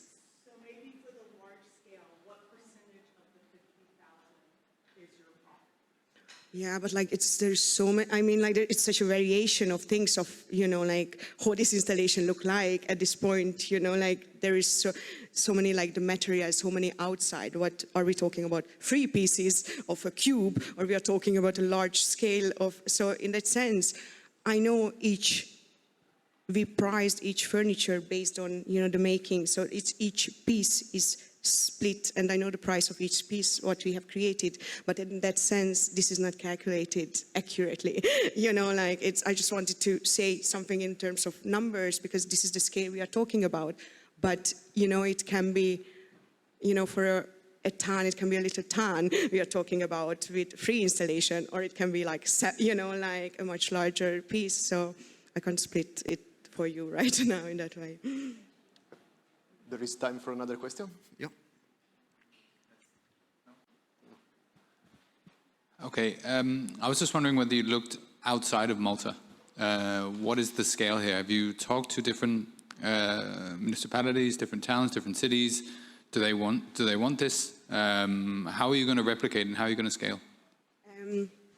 Yeah, so I just participated in, by Lux Innovation, I participated in an accelerator program, which is quite actually like Luxembourg is really a similar scale in that sense that we literally, like, not only in the size of the country, but also like in the population. And we found exactly the amount of construction waste they were producing. It was exactly the same, nearly tons, you know. So, and what happened over there that, you know, they raised all these like new financial districts of Kirchberg and Cloc d'Or, which is for the financial, you know, like the financial industry. And so I created literally a system for Luxembourg as well, which is based on, it's always going to be based on the local sources. So it's, of course, has to be based on their waste, which is, so we were seeing it like stone base and some brick waste as well, which I created some prototypes actually for that. So there is in this way a whole system can be implemented, because it's obviously not sustainable to create pieces in Malta and ship it abroad. They're really heavy. Like I had a lot of, you know, like difficulties to bring it A to B. So it can be implemented in Luxembourg. Actually, like the construction like the person. No, responsible for the construction company and like the whole system already offered a place to prototype and showcase it for the construction industry over there. I participated also in an art residency in Portugal, where it was in a brick factory and a tile and brick factory. So I was creating brick prototypes as well, how to reuse bricks in different way. I mean, I can show you separately. But, and it was included with the Museum of Tile, the Tile Museum in Lisbon. So we were talking also with the museum director that actually from the tiles over there, what they have, we could create the same. So it's always going to be site specific, but I think there's a lot of option to scale, like in other countries. And I would love to. I mean, it's exciting. As an architect, for me, it's, you know, it's really exciting to really, I'm creating this like databases of architecture like everywhere to see how can it be translated into furniture. Thank you so much. Thank you. So the next startup is from Israel, and it's Oneg, and we will have the startup online. Yes, hi, welcome. We cannot hear you.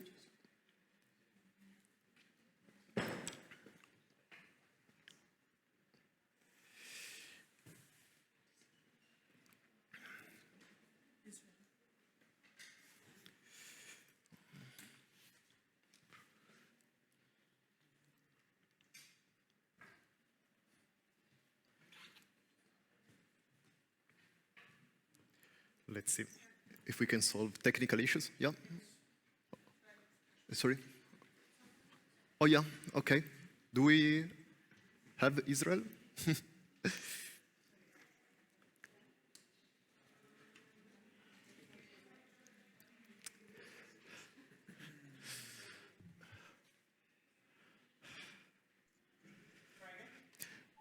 Yeah. Is there anyone? Excuse me? Yes, now we can. Now you can hear me. Good. Perfect. You have 3 minutes from now. Okay. So hello everyone, my name is Alul and I'm the founder and CEO of Oneg. Let's talk about sex, but first, these are spinal cord injured people, SCIs for short. They, along with many other different populations, are suffering from difficulties in experiencing physical intimacy. Many populations, especially SCIs, go through a long rehabilitation process, which usually end with them coping with the aftermath by themselves. The sexual issue is not discussed at any point during the rehabilitation process, and most of them experience a significant decline in their physical and mental health. Oneg, pleasure in Hebrew, is a product genital arousal area, which a person can achieve with sexual arousal and even an orgasm. Oneg is designed especially for the physical and sexual needs of SCIs. It is customizable, intuitive, and most importantly, can be used independently without the help of a caregiver. Oneg is crucial for the sexual rehabilitation process of many, such as sexual assault victims, PTSD patients, women suffering from vaginismus and endometriosis, and the physically disabled, and much more. The sexual wellness market is valued at about $33.5 billion annually and expected to grow at about 8% in the coming decade. In comparison to the competitive in the sexual wellness and sexual rehabilitation markets, you can clearly see that Oneg is the only product that answers all the market needs. It is the only solution designed for people who suffer from physical disabilities and allow them to have an alternative and independent sexual life. Oneg is a flexible device that sticks to the body using medical adhesive. It heats and vibrates and can fully control via app using voice control. Therefore, the user can have a complete control over the experience.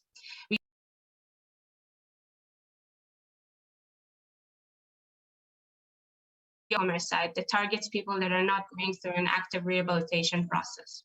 We supply 4 different kits priced between $50 to $550, with which we aspire to reach a gross income of $11.5 million in 3 years. As of now, we are at the POC stage and will soon start the user testings and with neuroscientists. I'm Oneg founder and CEO and currently looking for a CTO to join me. In addition, the company is backed by a team of experts from the business neuroscience and sexual rehabilitation fields. Join me in my journey to better the life of millions of people. Thank you. Thank you so much.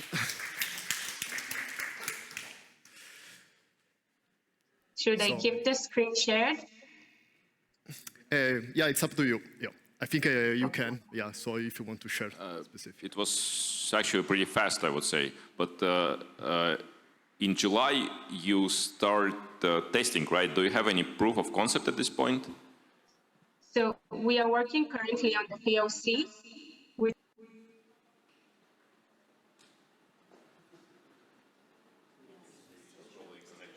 Yeah, there are some drop-offs. Yeah. Can you try to turn off the video? Maybe the connection Yes, will yes. be better. Can you hear me now better? Yeah, now we can. Yeah. Okay. So what I said is that we just got funded and we are at the POC production stages right now. And we will start in July the testings.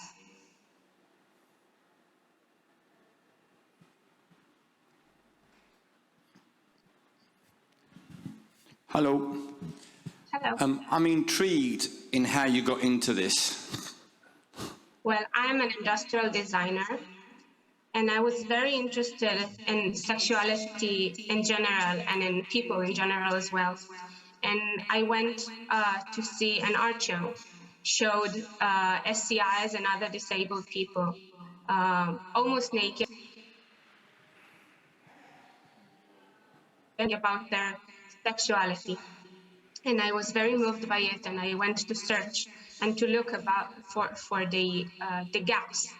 And I found such a great gap in SCI's sexuality especially, and sexuality of people who can't use their genitals.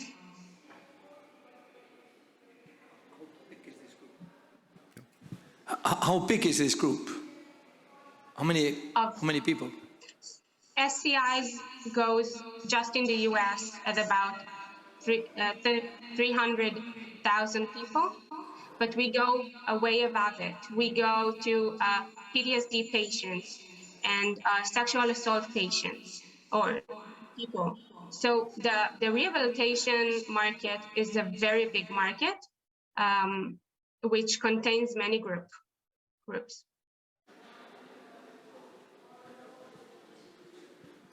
Any other question?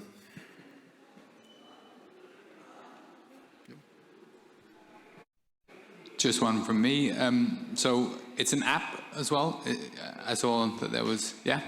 Yes, it's an app used, but controlled by voice control for the people who can't move their hands.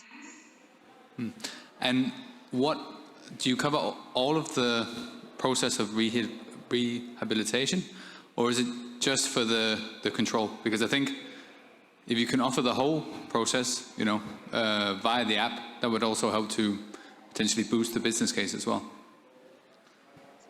I do agree with you. It covers the entire process from the rehabilitation process, which goes into the rehabilitation centers, and way after that, in-home, alone, or with a therapist. And it can be used after that as a sexual toy for the day, like for day to day. There is time for another question, if you have any. Is there any question from the online jury? Oh, yeah. One here, yes. Hi, how much will cost the device and how much is the profit?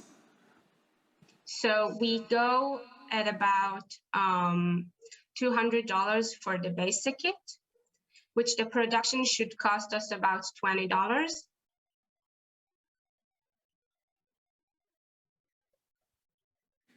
Perfect. Anyone else? Oh, yeah, perfect. A follow-on to that, where are you having it produced initially? We hadn't talked about yet, but we hope to produce it in Europe, in Poland especially. Great. Thank you so much for your presentation. Thank you. Have a good day, you all. You too. Bye. So let's continue with the next one that is coming from Sweden. And welcome, Be Here Now on stage. Be here then. I don't really know why it says be here now. But yeah, be here then. How does this work? Do I Yeah, just, you can use this one. Just this one for Yeah, going forward? For going forward, yeah. Okay. Okay. Have you ever wished that you could walk around in a city's past? Or have you been curious about what your city will look like in the future? My name is Charlotte, and I am here to present Be Here Then, a time machine in your pocket. What do tourist offices, museums, and property developers have in common? Well, they wish to show off their cities and their projects. They want to create engaging experiences, show the city sights, and direct visitors down their specified paths. They wish to engage, entertain, and to stay relevant. We have developed a mobile application that lets the user walk around in a city and discover it in a gamified, engaging way. You hold up, you look at a building, and a photo from the past will appear. But we can also show the future. We can show public art or other places of interest, or let kids go child-friendly GPS adventures through town. Or why not design a quirky beer crawl this way, a pub crawl this way? We want everyone to have the possibility to know a city's history, so our app is free to download. Instead, we operate by letting tourist offices, city councils, or private customers subscribe on a yearly basis. Their app gets added to Be Here Then, and their logo is shown when opening the app. The customer can add content themselves in our super user-friendly backend, or they can hire us to create or add content for them. We already have many paying subscribers. In fact, all of the major cities in Skåne, the part of Sweden where I'm from, are subscribing, even though we've only been in business since 2019. However, one of the many differences between us and that is that everyone loves us. Museums love that we show their vast collections. Schools use us in their education. Outdoors organizations like us. Did you know that Europeans spend 90% of their life indoors? Public transportations like us so much, they're giving us free airtime on their screens. And every time we hit a new city, this happens. Now we're ready to go international. Imagine a walk through Berlin and see exactly on site where the Berlin Wall stood. Or imagine a walk through Charles Dickens' London, or why not Jack the Ripper's, complete with a gooey Jack the Ripper adventure for older children. And going international is one of the things I'd like to speak to you about today.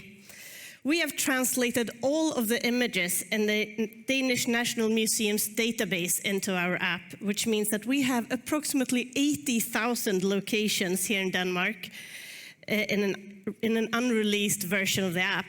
We are now looking for a partner to release this with. And as a teaser, please download Be Here Then in App Store or Google Play. I've added a few stops just around the blocks here to try the app with. Thank you very much. Thank you so much.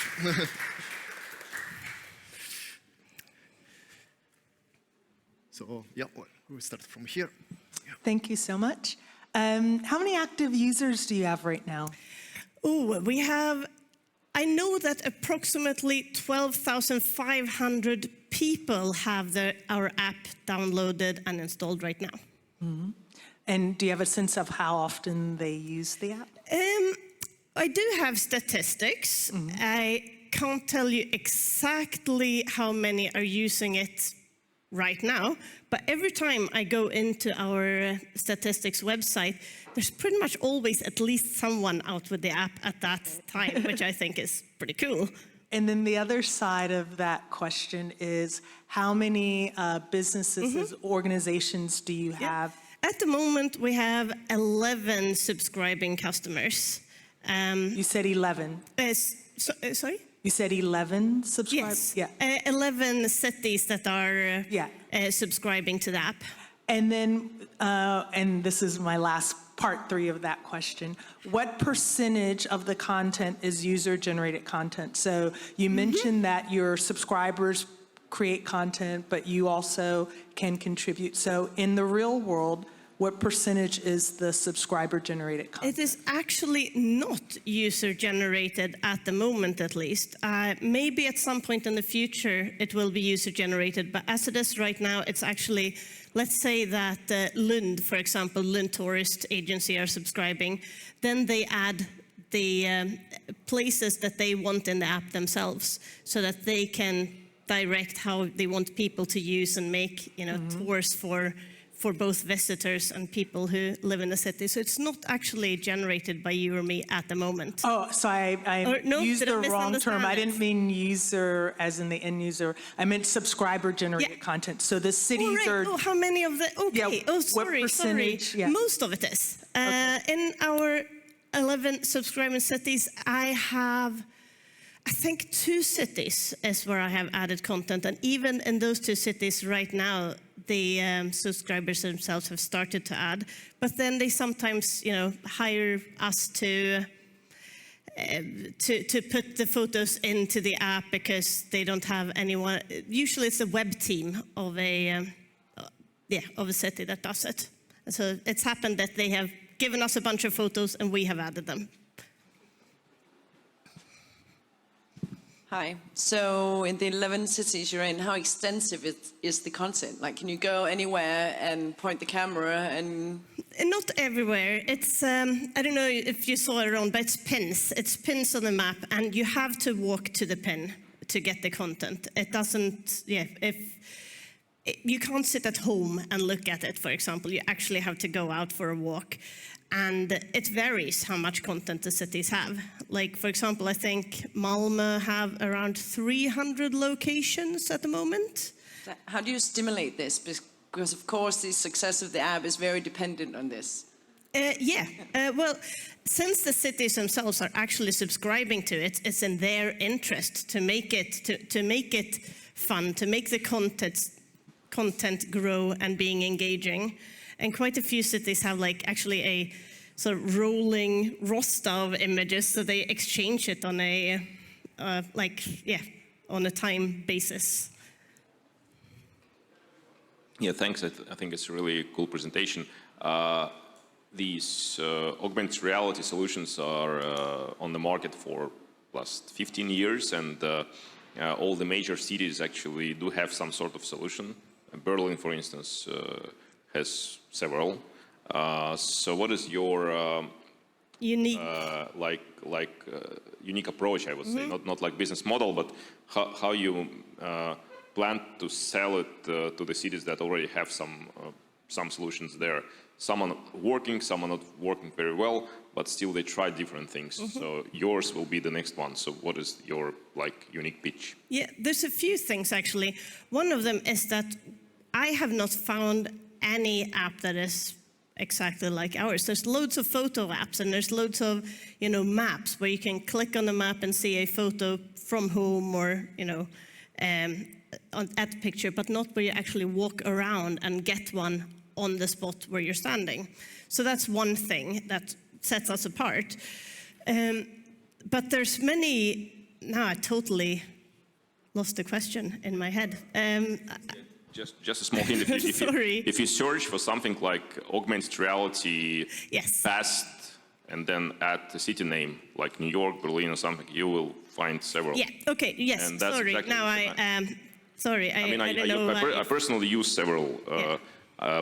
It never went huge, but there are some niche solutions where you stand with your phone. I had even those Google glasses at some point and actually work there. So it's pretty cool, but it's there already. Yeah, so. I'm sorry, I froze for a second there. No, so one of the main differences is that when those cities that have had or have something similar or have had something similar have usually sort of made it themselves, and then it falls apart a few years down the line because no one's entertaining it. It doesn't get the technology. I mean, every time there's a new operating system on Android or iOS, you basically have to go in and make sure that everything works. And if a city is doing it themselves, that doesn't usually happen, which means that the apps quite often end up on the app cemetery.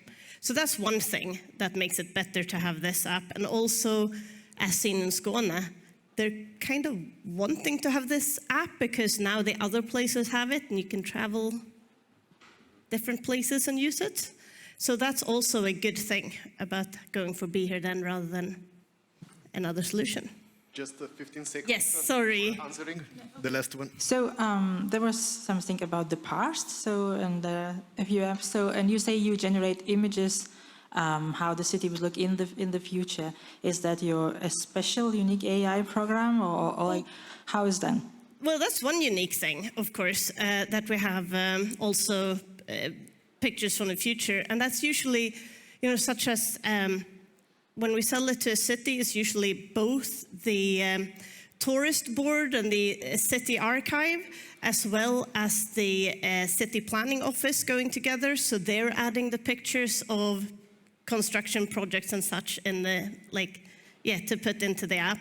But we're also making, more child-friendly walks where it's more of storytelling. You go to one place, once you've been there, the next place unlocks and you go there, and then 5 places unlocks and you're gathering clues to reach some sort of end. Awesome. Thank you so much. Thank you very much.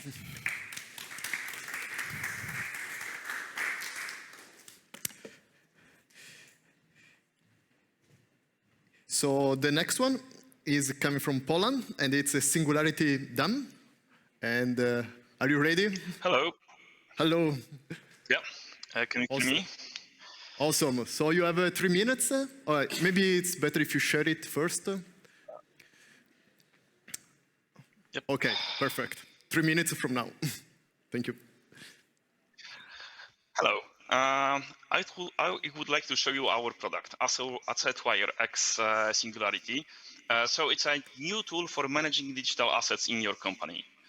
So what is a DAM? So a digital asset management is a type of software that enables the organization to process and store the large amount of digital assets like images or videos. Now, who can be a client of this tool? Well, let's say Coca-Cola. They have a department for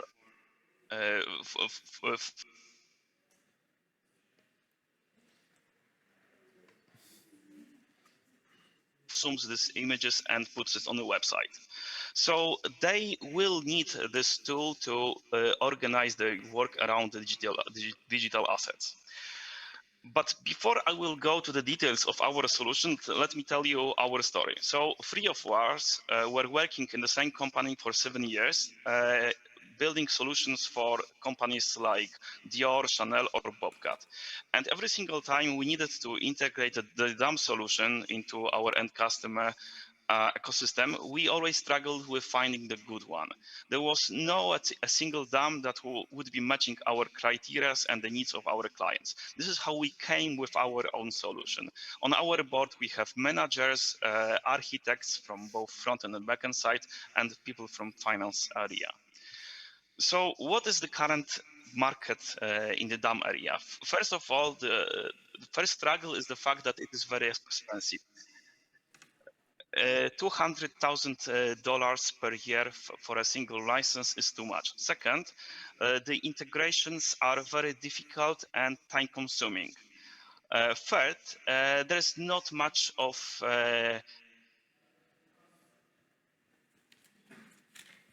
and then there's not really a way to optimize the cost of the storage usage. So here we've got our answer to the need of the market. First, you've got the pay-as-you-go system that allows you to pay only for the resources that are used. You start from 0 and then you grow. Next, we have the headless API approach that will allow to remotely call and execute any functionality in our system. So, for example, from the ecosystem of our customer. Next, we've got the smart workflow system that we built, and it allows to automate the majority of the work in the DAM system. Last, we are optimizing the storage by AI storage to lower the cost of that. The market looks very good. It's double-digit grow every single year, and COVID actually improved that. We are, of course, aware of the competition, and from them, we would like to focus on the technology advantage and corporate match. This is the more detailed comparison to our competitors. And again, we've got the pay-as-you-go approach only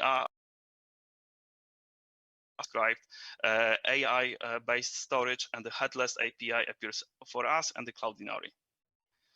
Revenue income is based on the reoccurring payments, 60%, but for more advanced clients, we've got a support 24, 30%, and the remaining 10% will be in-house integration of our tool. The business model is a bit different because outside of us and the customers, there's partners, so the companies that similar to those that we were working with. And aside those functionalities that we are producing for them, we will be having a partnership program to share the revenue with them to even more incentivize the potential cooperation. Thank you so much. The time is over. Sorry to interrupt you. Okay. There was a lot of echo. This is why I couldn't really keep the speed. So just a heads up for you. Yeah. Thank you so much for the presentation. And let's go over the judges. Yes. Where are you currently exactly? Is it? Do you have like prototype, first customers? At what stage is your company? So we are currently building an MVP of our solution that we would like to crash with the market, and it will be available in the coming weeks. We are actively looking for the financing and talking with different potential clients. We even spoke with HBO a few months ago. So this is a matter of getting right contacts. But first, we would like to really focus on the MVP. We are actively working on in some DAM related to networks as well. So accessing the right clients won't be an issue for us. At least this is my assumption. Okay, but let's rephrase it. But when will be the product ready for the first customer to use? So we plan to have it ready for the first. That are current plans. Can you repeat the reason for that? Sorry. Okay. Yep. Once again, so the plan for the working solution that we can actually sell to the end clients will be the end of the next year. Basically, we need this large amount of time because we are producing the corporate ready solution, which requires a lot of different functionalities. But that's the plan.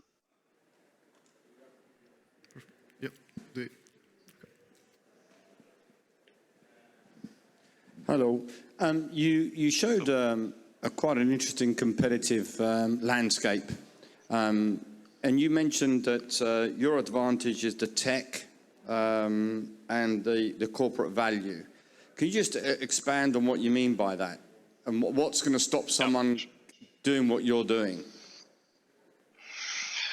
So, first of all, I was speaking about the headless solution, so full API solution that allows to execute any functionality of our system remotely. And that's one of the advantages when it goes to both technical area and the corporate use. So the corporate use is because of the fact that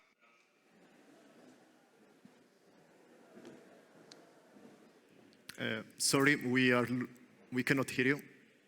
Okay, can you repeat the last words? Okay.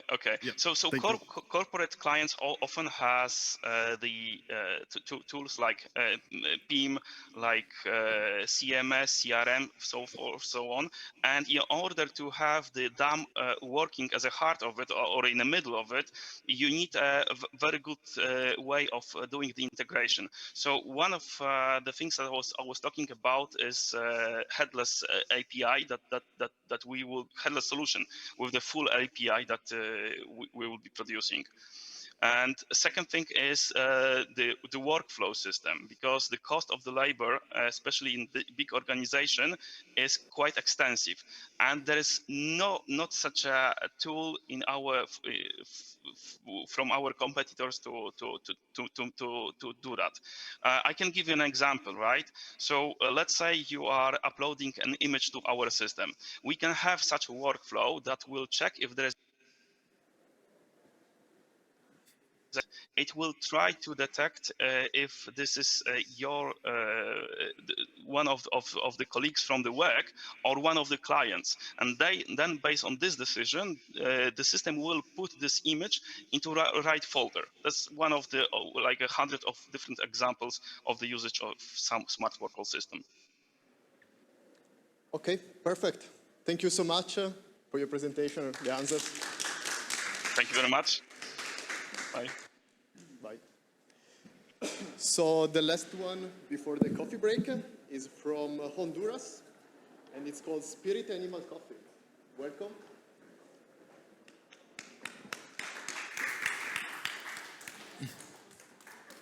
Oh, thank you so much. Good afternoon, and our coffee break is like in 15 minutes, so kind of part of our brand. We are there when you less expect. So I'm serving you part of what we are as a product. However, I am very glad to be here to introduce you what we do behind this amazing coffee that you're gonna taste today. Can I start? Yes? Okay. So Spirit Animal Coffee, it's more than just another coffee brand in the industry. We are the first and leaders in the world of roasted at source specialty coffee. So we are breaking many cycles, but the most important cycle that we're breaking is this one that I'm showing today.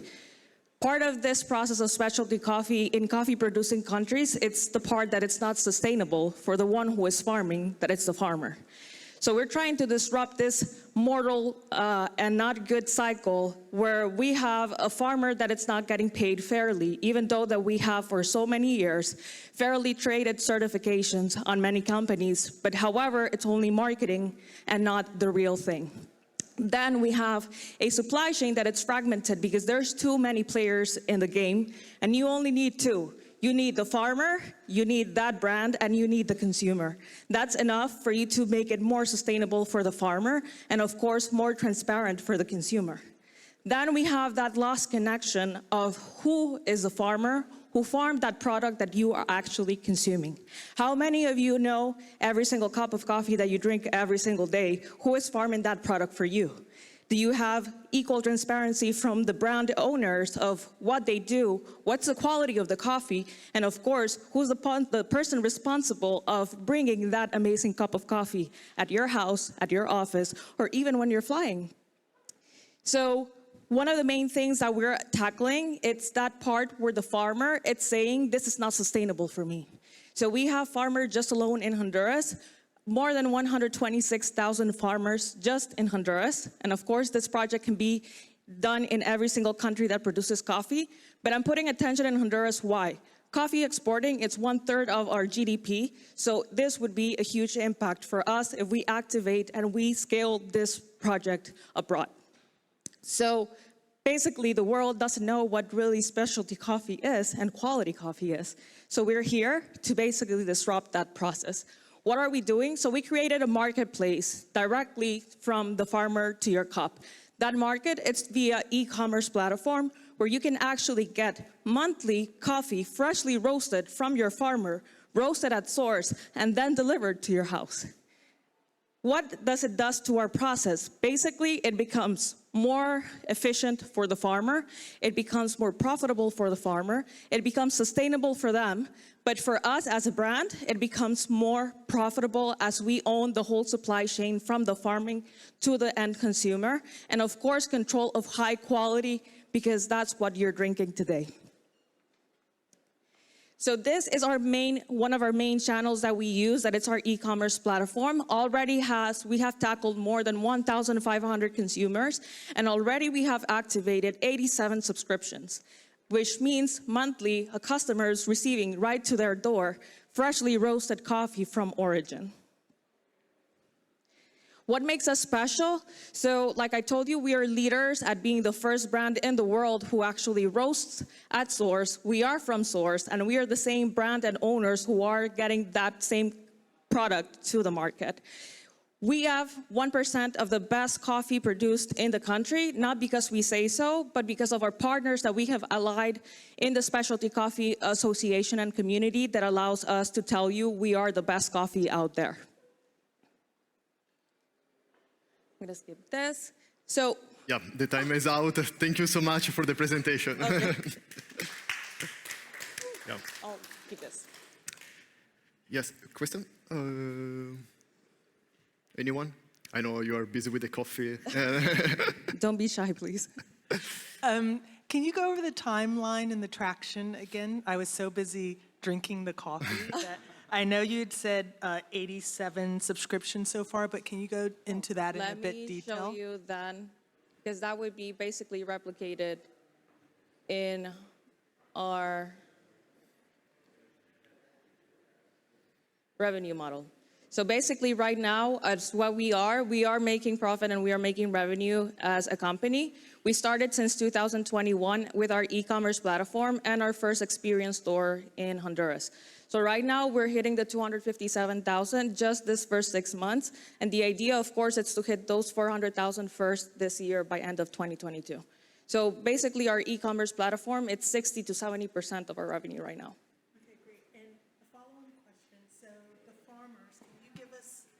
Can you give us a profile of a farmer and the level of impact and how you changed their lives? So say they were making X amount and then now they're making Y? Or? Perfect. That's why it makes sense, this slide. So Juan Manuel Villeda, this is like third generation coffee farmer who was actually about to quit farming.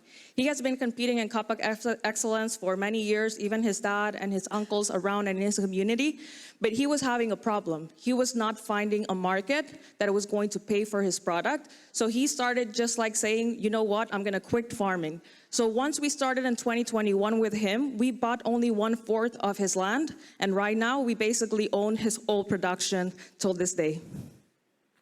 And what did that mean for him as the farmer? So for him, it makes that he receives a fair amount of money to actually make it more sustainable, his process for next harvest, to have enough money to actually start the process again, assure quality, and have that market that it's us waiting for him to just provide those beans. But was it like 500% more? Or you don't have to give me the dollar number, but what percentage? So in percentage, so an estimated amount a farmer receives 60 cents or 80 cents of dollar per pound. So we pay above $250 per pound. So for them, it's an increment almost like 80% in a very small period amount of time. And of course, like for them, it replicates in how they're farming and the investment that they're doing into improving the quality of that coffee. Can I ask one more question? Do you have exclusive rights with them? Like, do you sign long-term contracts?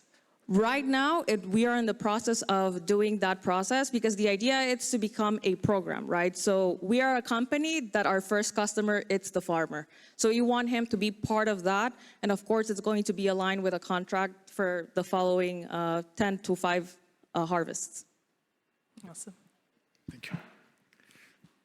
So I understand it's like a subscription for a coffee, right? So it's in States, it's quite popular, you know, wine clubs, subscription for socks, cosmetics, and so on. So it's the one for coffee with sort of like fair trade system, and you know, with a story about the farmers. But how, from the customers, like the private customers' point of view, do I get the same coffee each month, or is it like different farmer each month? So how does it work? Okay, so great question. So our business model that we have applied and has worked, we are working with 4 types of profiles, but different farms. So the beauty, just like in wine and as it is in coffee, you have similarities on the type of coffee. We do provide the quality control and assure that the coffee, if you order from one of the farmers, it's going to be the same consistent product, but you have the option to select from 1 right now to 8 farmers, and the idea is for you to select more than 100. Okay, so and what is the package? What do I buy exactly? I pay like monthly fee, right? Yes. So it's subscription comes from my card. what is the monthly fee in this case? So yeah, so we do the recurring payment through Shopify in our platform. So you have the recurring payment from your credit card every single month, where you can actually just like stop it whenever you want, and you receive your coffee the first week of every single month. And the price? And the price, it goes around $24 to $25. And they get the like one person monthly amount of coffee. Correct. You get one bag basically from that. And of course you have like special discounts. And when we have like special edition coffee, you're the first customer who's going to have that special edition. Okay. One last question. Hello. There's two parts to my question. I'm going to reverse it for a second because you showed an image of location. Have you got locations? Do you have coffee locations? Yes, so we do have a flagship store in Honduras. So the idea of our project is, of course, to start replicating this business model and open one in the US in the following January year between Miami and New York, and end of that same year to be opening here, hopefully, our coffee shop. Okay, Yes. so now I'm going to go to my first question, which is, how are you going to make this sustainable? Because you're in an industry that's just so competitive.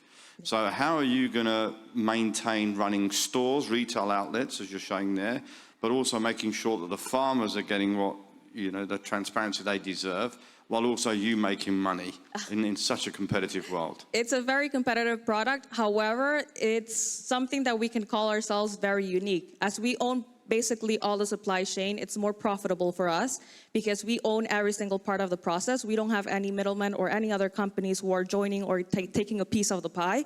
Second, we have a really good team. My part on the company, basically I'm the COO, so I ran all the operations from Honduras and make sure that the farmers are well kept, that are motivated, that are paid, and that we have consistency in our product. Then we have our COO that basically is the person who is in charge of this, the coffee shops, making sure that everything suits fine in all the process. And of course, the idea is that this opening locations, we have strategic partners that are locally here that can help us basically manage those locations. Perfect. Thank you so much. Thank you. I hope you enjoyed the coffee. Yeah, you can leave it here. Yeah, thank you. Also there, yeah. Thank you. Great, so now we have a coffee break. It will be 5-10 minutes. So we will be back, let's say in 10 minutes here. I think we should start the new session. We have other 10 startups pitching in the afternoon. And we will start immediately with Guatemala. And yeah, Kidney Hop, welcome. Thank you. Thank you. Good morning. You can use this one. Okay. You told me.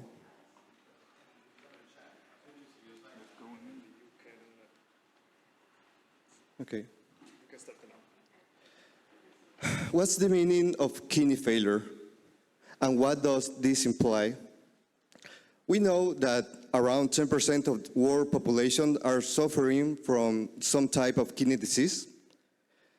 We also know that when your kidneys fail, you will only have 5 to 7 years of life expectancy. And we know that this disease does not have a cure. Can you guess what all these people are doing here on the street? 4 in the morning, every day. They are not looking for food or even water. They are trying to get a medical assessment in order to clean their blood because their kidneys are not working well anymore. I take this picture a week ago. The research showed us that for the ones that could reach a kidney transplant, it takes 3 to 4 years to find one, and there is no guarantee around the compatibility. Our innovation reduced all those years of searching to milliseconds. We find a way to improve the matching of the waiting list from 3%, that is the current rate, to over 85%. I'm Chris Ramirez, and today I'm presenting you Kidney Hope, a software platform that saves lives. with a team formed by professionals in different areas like technology, medicine, and nephrology. We find a way to increase the rates of transplants in every medical institutions around our network. We have the knowledge, the ability, and experience to take this project to the next level. Currently, we are finishing our first stage. In the next 6 months, with the help of hopefully $200,000, we are going to place our pilot with El Salvador, our country that is neighborhood, with El Salvador health system integration. In 2 years, we hope to enter Costa Rica and Panama. And by the end of the 3rd year, we are going to be ready to enter South America and to add more organ tissues to our services. Let me introduce you one of my best friends, Ruben Rodriguez. His fight against chronic kidney disease inspire us and show us the meaning of being an entrepreneur on this era. Kidney Hope is more than a disruptive technology. Kidney Hope is the light for all those families that are searching for a miracle. Thank you. Thank you so much. Thanks to you. Yeah, this may sound a bit lame, but how does it work? Okay, one of the software promises is that you don't need to be compatible with your patient in order to share your organ and still save his life. You hear well, there is no need to be compatible. So what we are doing here is finding couples that are incompatible between them, and then we exchange donors. And that's why that's increase dramatically the probabilities to find a kidney donor. So our software match and send the alerts to the medical bodies that they find the match. Okay, so basically you have the information of the people who need the transplantant, right? Yeah. And then, because donor is usually, as far as I know, found from the close circle, or it's the person who died, basically, right? Yeah. So you probably target the second part, because I think it's not like a bunch of people who want to give up the kidney, just voluntarily. Well, we have the information. We don't manage personal information in the first place because of the security. That's how we guarantee security. And now we are getting all the donors because we find that there is now a lack of donors. There is a lack of compatible donors because for each patient, there are, in average, 3 people that want to share the organ with him. But the problem is that there is not compatibility. So now we are, through the hospitals, we are getting all these donors and introducing to our databases.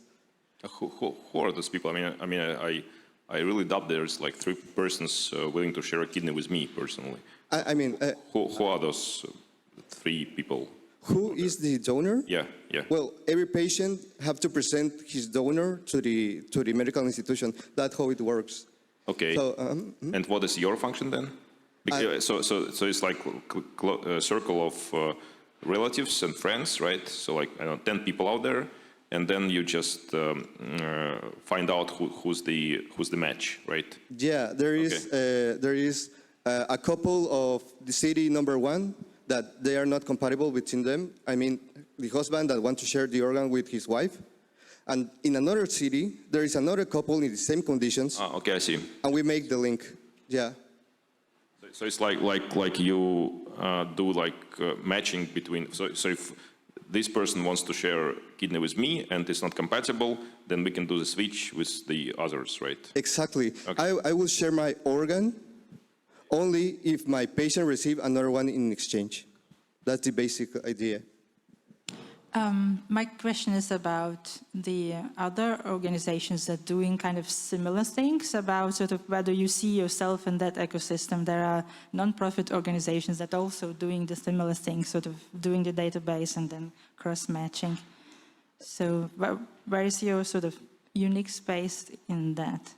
I'm sorry, could you please repeat your question? The thing that you're doing here, are there other organizations that doing that are non-profit organizations? Non-profit organizations? Yeah. Yeah, we decided to be a private organization because unfortunately in our region there are too much cases of corruption. So in order to guarantee the security, we need to supervise all the transactions. So all the non-profit organizations like are under the wing of the government. So in that way, that's why we are entering like a private organization. And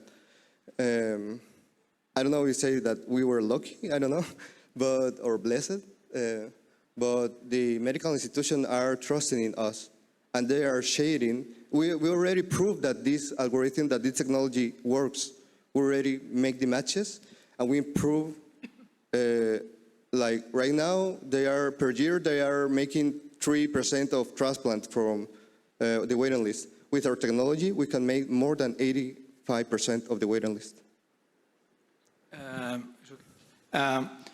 You said that there are 3 people who want to give the organ. It's enough donors. There's enough donors, you're saying, but there's a match, and you're going to match it.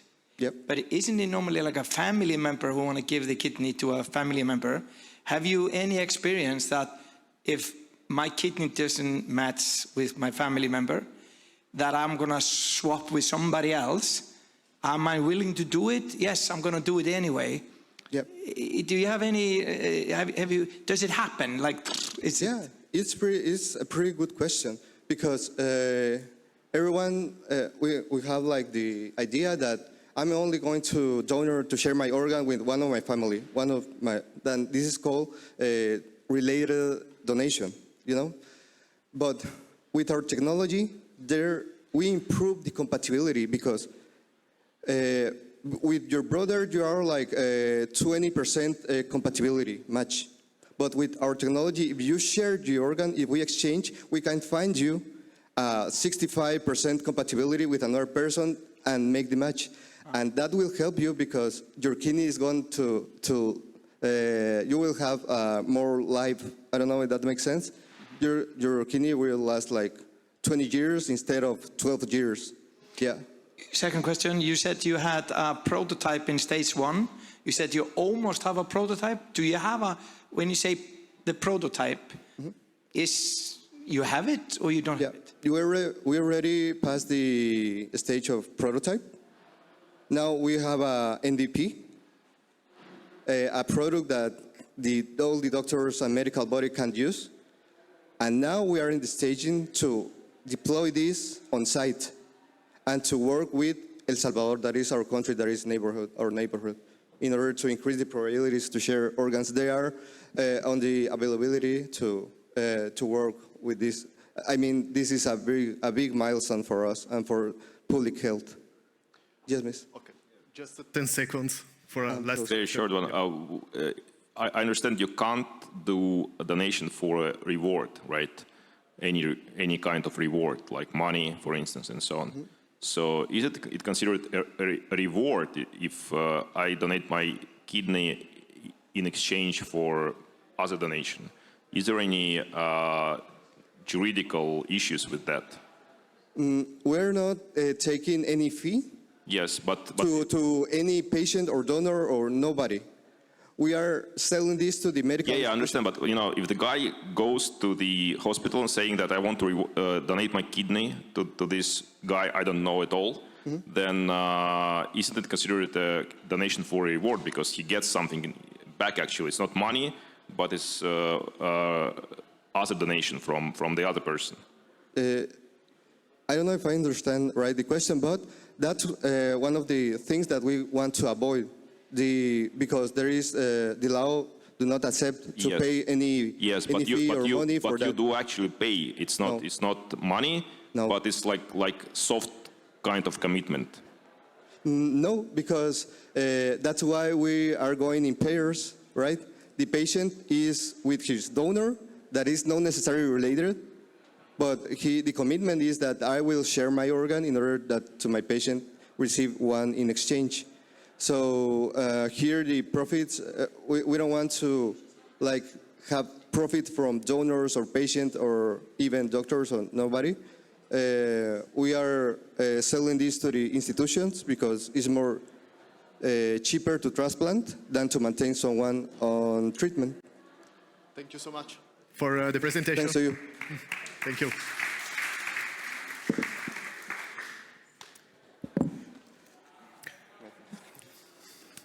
So the next startup is Puzzlers from Egypt, and they will connect online. Hello, hi. Hi. So feel free to share the slides. Yes. 1 minute.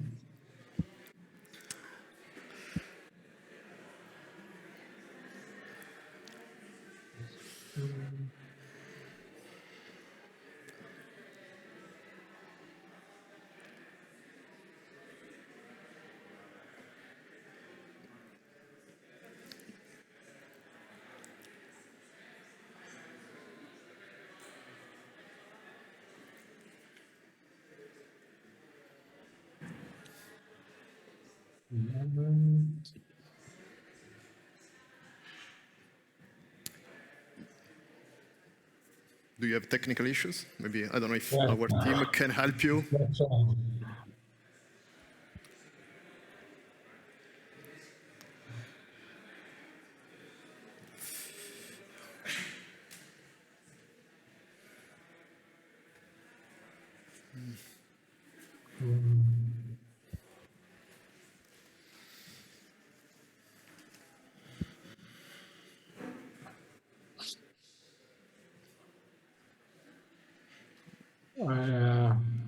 I don't know, I can do the presentation. I have something like a sample or something. Okay. Yeah. Screen is not sharing. I don't know why. Can you do something, or I don't know if our team can do? Okay. Okay.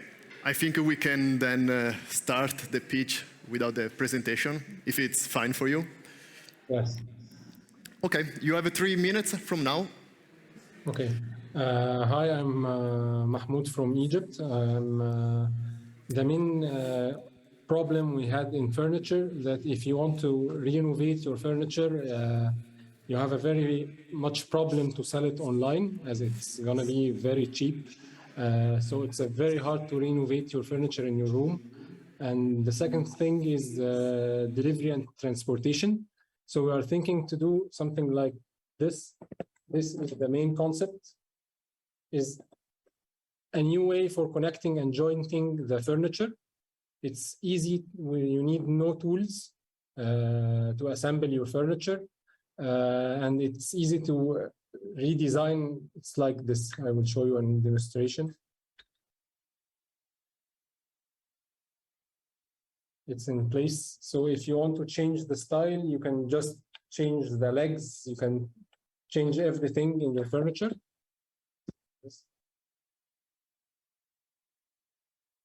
So it's really a sustainable way to join furniture, as you don't have to buy a new one or something. You can just buy a new leg. You just buy a new stretcher. You can change the chair to a side table or a coffee table. That's the main concept, to save the environment from waste wood and furniture materials. And we are targeting this kind of stuff to be like the accessories and covers for the smartphones. The main thing we will produce and distribute all over the world is just this cube. And it comes with some accessories to just, if you don't use any for connection, you can just block with different styles. That's all. And sorry for the issue with the presentation. Perfect. Thank you so much. So, yes. But I guess you do need all the other details as well, right? Not only the cube. So, so what is your business model? Do you do some furniture designs? Do you try to, build the furniture company like IKEA, or what is your next steps? No, I want to work with woodworkers, and I hope to work with IKEA just to supply this connection technique and leave the furniture and product designers to design different legs, different stretchers. It's like mainly the cover of a smartphone. You just supply the connection, and all the people try to design the main other parts for the furniture. Yes. Hello. Are you saying that what you've designed is made out of wood, or is it sustainable material? What's the material you're using there? This is now recyclable plastic as a prototype, but I'm looking forward to make a real prototype made from stainless. Okay, and you've got magnetic sides as well, right? So you can. No, it's just locking technique. Okay. It's just twisting and something like that. And you can make those in different sizes for different products, and that's what you want to sell. It's a tool that can be in different shapes and sizes. Yes, I'm trying to make it the most usable size, which is almost, after research, it's 3 centimeters by 3 centimeters. So it can be used widely for furniture. We are thinking about it like it's the new nails and screws in the woodworking industry. Hi, I understand it can be used to exchange the legs of existing furniture, so you can adapt it to a new situation. But can it be used for anything else than legs? Yes, it can be used for, this is just a stretcher. If I have a video, I have a prototype. We made it from real wood and this piece of plastic. We just modified a chair into a side table. And it can be used for closed units like the kitchen cabinet, the shoe storage, everything.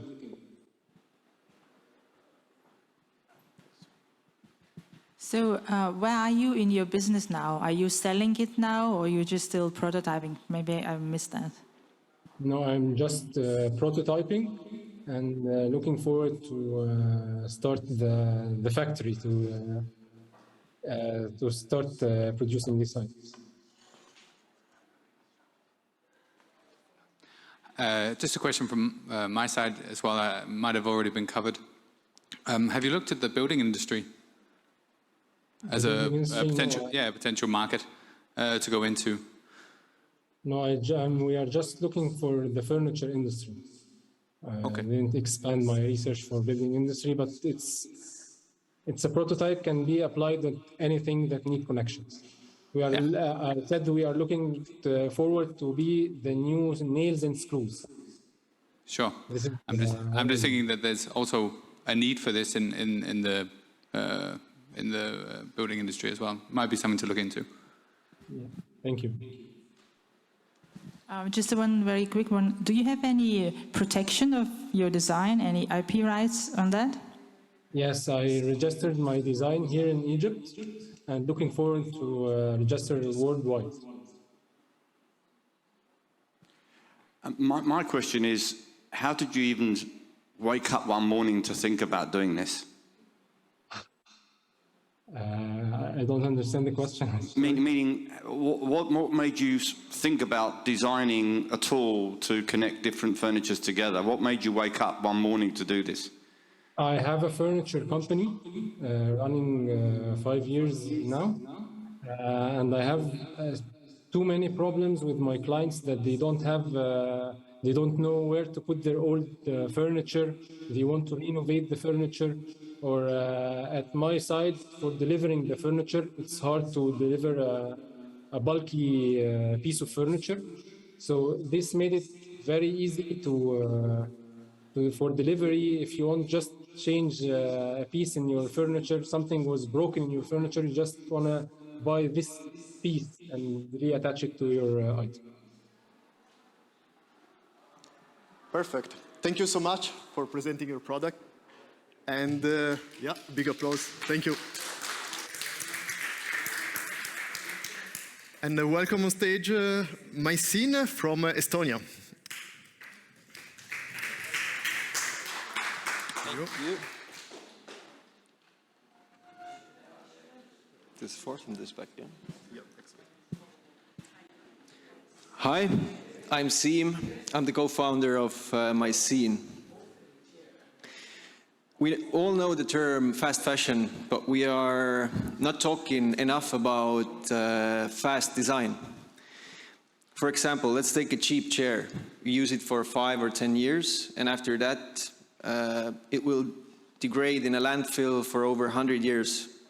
That's just pointless for economical or environmental case. That's why we are substituting these problematic materials by using nature's own technology. We take leftovers from one industry, for example, sawdust, and we combine these leftovers with mycelium, the mushroom root system, and we get these mushroom products. They are solid and they bind more carbon in themselves than they emit during the production process. That means they're carbon negative.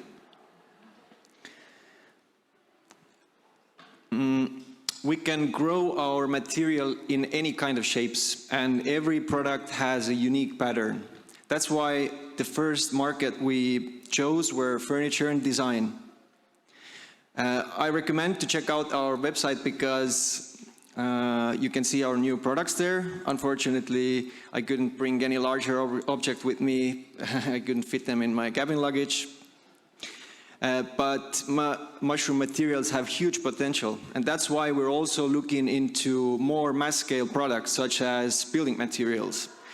We are collaborating with universities to make tests, and we have verified interest from the industry as well. And we are also launching a pilot project for the end of this year. For the market, sustainable furniture and building material markets are quite huge, and they are doubling in the couple years to come. Our target groups for business-wise are end customers, architects, and also international resellers for the margin for average 30%.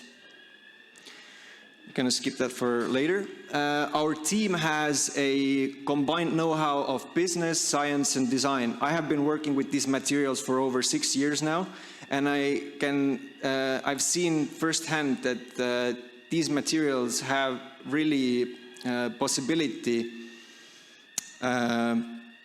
to really scale it up and make it a sustainable business. And this is like the right time to do this. During the 1.5 years we've been active, we've been producing our first products, made sales. We have been collaborating with universities, also with the industry, and our products have been exhibiting around Europe. But we've seen also that it needs lots more resources, and that's why we're also looking investments. So we're spending the whole week in Copenhagen and meeting architects, resellers, and investors. So if anybody knows anybody, then let me know. Thank you. Thank you so much. Yes, let's start from here. Hi. So it's great at isolation, but what are the limitations? Does it break easily? I mean, looking at pros and cons, like the overall list. Well, it depends. At the moment, the tests have been shown that it's super strong. It could be compared to polystyrene.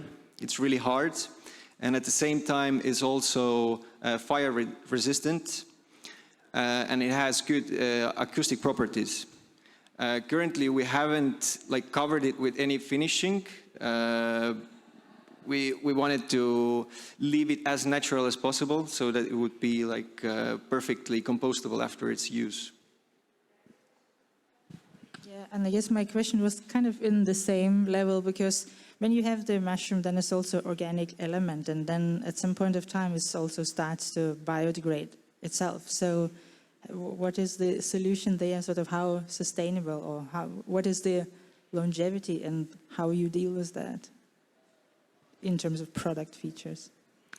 You mean in terms of how do we, the process of composting the material? Yeah, but no, like if you make something of the mushroom, what I read, so it can also then, you know, being organic matter, it then starts to decompose on itself. So the quality and longevity of the final product. Yeah, that's a good question. I would compare it as with the usual wooden furniture. If you use it indoors, nothing happens, but if you leave it outside, then gradually, when it gets the moisture and the climate comes in, it starts to decompose. And it's same with this material. If you indoors use, nothing really happens, but outdoors, the climate conditions, will influence. I have a question on competitors, and just quickly, I know a few guys within PropTech investment, so we can have a chat later, but what's the competitive landscape look like? And is there anyone else doing this? Do you have any protection? There is a big company in the US, but they are more focusing on food, mycelium-based, like meat substitutes. But in terms of like design and construction materials, there aren't any companies that are focusing on these fields at the moment. What are those things? This is like mushroom, and what else? Mushroom and organic byproducts. For this, for example, it's sawdust, but it could also be hay, straw, leftovers from agriculture and forest industry. And how expensive is that in production? In production, it's actually one of our advantages because the raw material is really low cost compared to if you build something from wood or stone. Yeah, but that's if you do it like individually. But if you do it on a larger scale, it's scalable. I think, can you imagine a factory doing something like that? Yeah, definitely. Because the production can be scaled, and also if you think on like a global basis, you could plant the factories and use the local resources that they have nearby. That hanging light shade that you had in the previous slide. Okay, Seb. That one. I'm going to ask it this way because I don't know how else to ask this question. I know where this is going. How many mushrooms were killed in making that lampshade? Like, how many mushrooms do you need to make one lampshade? Only one species, the size of a fingernail. Okay, so it's one actually mushroom about this size can help you create that lampshade. Yeah, and even bigger because the growth of mycelium is exponential. So it expands. The longer you... Yeah, it doesn't matter. Is it like a matchbox size or is it like a house large? It takes the same time, basically. Okay, awesome. And then the second question was, did I hear somewhere in your presentation that you also combine the mycelium, how do you pronounce it? Mycelium. Mycelium, and non-biodegradable waste to create product as well, or only? No, we've only tested with biodegradable, but actually we've also tested with textiles, and it also works. It binds together. But yeah, it depends. It likes the cellulose that's usually giving the structure for the plant. Yeah. Yeah. Just one last quick question. My question's a quick one. You mentioned you've made sales. What have you sold so far to date? You know, what's your revenue been on this?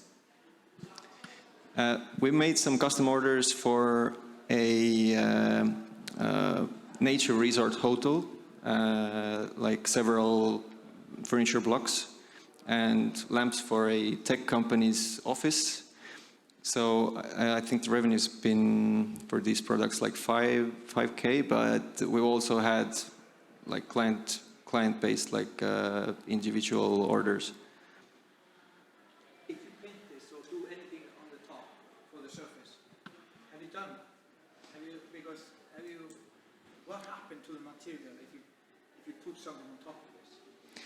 The material will basically stay the same, but the only thing is it would influence the decomposing part in the end. But you can do it with biodegradable paints or finishes, so it's doable. Perfect. Thank you so much. Thank you. A big applause. Thank you.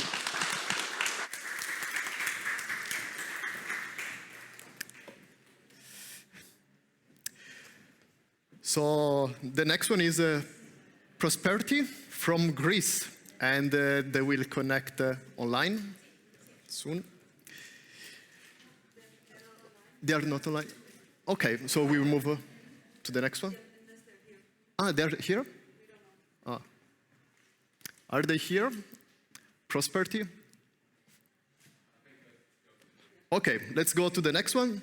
So Curvex from Denmark. Welcome on the stage.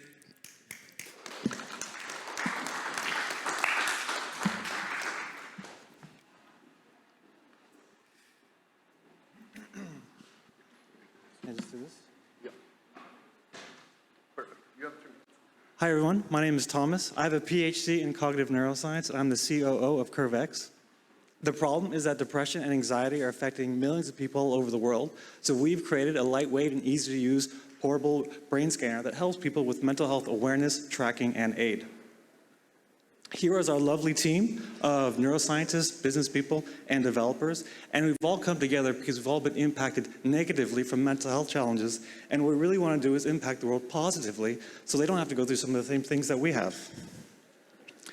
Our philosophy is very simple. Just like how pedometers have encouraged people to keep track of their physical health, make physical health goals, and improve their physical health, we want people to keep track of their mental health, make mental health goals, and improve their mental health as well. The science is very simple. When your neurons are communicating, there's electricity flying around. We can detect that very easily and give it meaning. So if you're in therapy or doing some kind of mental health intervention at home, you can track yourself and see how you're doing and seeing if you're meeting your goals. This is great for our B2C market because people love to biohack and optimize their performance. It's also good for our B2B market because let's say you're a therapist, you can say, hey, if you come work with me, I'll reduce your stress by 40% objectively. So anxiety and depression are costing the global economy $1 trillion a year, and stress-related burnout is costing $210 billion a year. So there's a big industry for self-monitoring health technologies, and CurveX believes that we can reach 12.3 million of that. The way we want to achieve this is a slow and steady road, but in 2017 we started prototyping. Then we released our headset for $19.99. We can connect our headset to games and devices. People can keep track of their mental health from home. We even have an ADHD machine learning algorithm that will hopefully help people accelerate the speed in which they get their diagnosis. We've got 150 users. We did our first corporate mental health validation. And in the future, we want to get a prescription package so people pay recurringly. And we want to get our headset validated so we can sell it in hospitals, schools, and clinics. Because of our traction, our success, and our ambition, we've been able to work with so many wonderful collaborators who believe in CurveX's goal, which is to help people think at their best so that they can live at their best. Thank you. Thank you so much. Oh yeah, I think you need the one. Yes. Yeah, I've tried something like that like several years ago. Yeah. Muse, right? Yes. Okay, so what is the difference? So what Muse does is it basically just tells you, I think they focus on sleep or calm, and what we want to do is not only tell you how you're doing, but also provide things for you. So we have an app that we're working on developing where we can have interventions, exercises, breathing exercises. We're working with a community of therapists that can upload their content onto our app so that people can do their intervention, their tools from home. The FDA also approved of the first therapy-related prescription video game. So we're building video games that people can play at home to help with attention, because we're really targeting on ADHD lately. So we're going beyond past just measuring and really trying to get involved in helping people. Question. Hi. You had said, what was it, 2 years ago that you released the first product, and then now you're up to 150 users? We actually released last year. That wasn't to scale the goals. So we released last year the headset. Prototyping took several years. Okay, and so now you're up to 150. Yeah. And what's limiting you the most from scaling beyond that? Is it that you don't want to scale yet, or there's a particular The biggest bottleneck? problem that we're having is that people don't necessarily believe in that this works. So it's taking us a lot of time to convince people through studies or just hustling that this does in fact work. Because people understand what this is from movies, so people get it pretty quickly. But there's a lot of skepticism as to, does it actually measure you, or the other direction is are they going to get my secrets and my internet codes? And, so it's either too little or too much. Yeah. So can you summarize the largest study that you did? Let's see. Well, I can tell you that I'd like to tell you that the corporate mental health validation that we're doing, that's with a mental health company that specializes in stress reduction. So they're going to go into another company and perform their treatment on a company. And so we'll measure their before and after to see that, hey, stress is actually reducing. So not only do we support the mental health the company, but we're also supporting that the other company that company is helping is getting a benefit. Does that make sense? Yeah. So a lot of people are getting involved. But was there a study that you've already done that's from the past that you can summarize the results? Yes. So we've done a study where we had people just sitting and not really doing anything, and then doing work, and we can see that stress goes up, focus goes down. There's some other metrics that we can see. So it's validating. We're also using lots of algorithms that we didn't invent. We're taking algorithms from peer-reviewed research and putting it into our headset. Hello. I've got two questions. I guess that they're related. So the first one is just going back to the answer you just gave about the biggest obstacle you have. Yes. So how are you going to overcome that obstacle? By doing more tests. We were just on TV2 to promote our product. We're working with universities, getting research done, working with families, trying to work with therapists to promote our product. We're building a think tank to get a bunch of like-minded people together to promote mental health and innovative ways to help yourself. We're making a podcast. We're really just trying to promote ourselves in many different ways and get involved with as many different things like this to promote ourselves. Okay. So the second part to that, sorry, the second part to that is that you've got an element of hardware and software, because you've designed the device, but you've also said you're designing games. Yes. So where is the focus? Is the focus on making sure you've got a headset that works, or is it on creating software? Because if you're creating software, then maybe there's other devices that can be linked to it. So just want to see where the focus is. Well, the headset is already created. We already have it on the market. So now we want to make more games to be able to engage more people with the device, rather than just buying it and then not necessarily knowing what to do. But we want to show, okay, not only can you do mental health exercises, but there's also these games, there's breathing exercises, there's all sorts of things you can do to get involved in mental health. And we would like to promote that for a wide range of audiences. So there are headsets that do direct neurostimulation. Yes. But you only do the measurement part, right? Yes. Please explain to me why you've taken this approach, using the games and all the other methodologies, rather than using the headset as a direct stimulation. Well, what you're talking about is something called TDCS, and that's where it zaps your brain, and that's just a totally different type of neuroscience. So my specific type of PhD is in this specific type of neuroscience. So if I went into that industry, I'd have to learn a whole bunch of other things. And the team that we have also was educated in that type of neuroscience. And so since we all have some kind of experience in helping ourselves through meditation or mindfulness exercises, it seems it seems like a good fit to promote those things that work for us and say, hey, if you can also measure yourself while doing these things to improve your health. Perfect. Thank you again for being here. Thank you.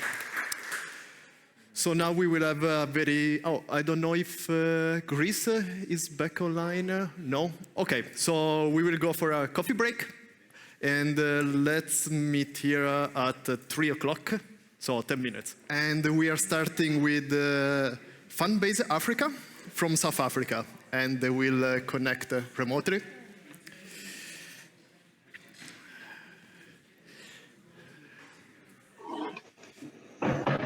Good morning. Good morning. How's everyone doing today? Everyone looks so amazing. I wish I was there. Also, I think you can start presenting the slides, and then I will start the countdown.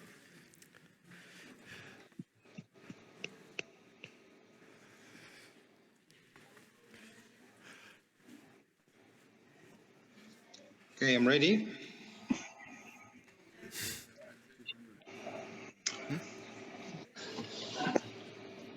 Good morning, everyone. Unfortunately, within the creative sector, it's not all good news. As illustrated by these two news articles, a lot of creatives are faced with depression and suicide. And it doesn't seem like it's going to get any better any soon. Remain sorry. UNESCO has said, hello? Can I stop you? We cannot see your slides. Can you try to share them? Okay. Let me try again. Sorry. Yeah, it's okay.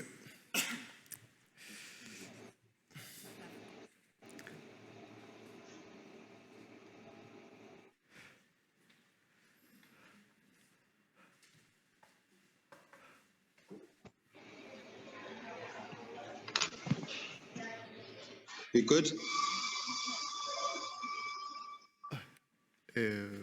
We could see it for 1 second.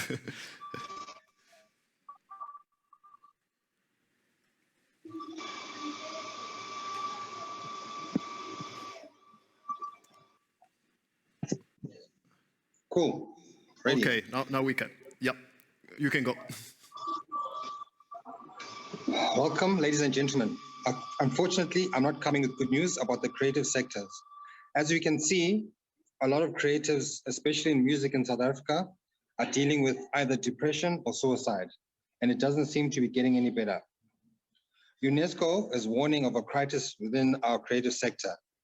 And as a key employer for youth and women, this is a very hard pill to swallow. So something has to be done.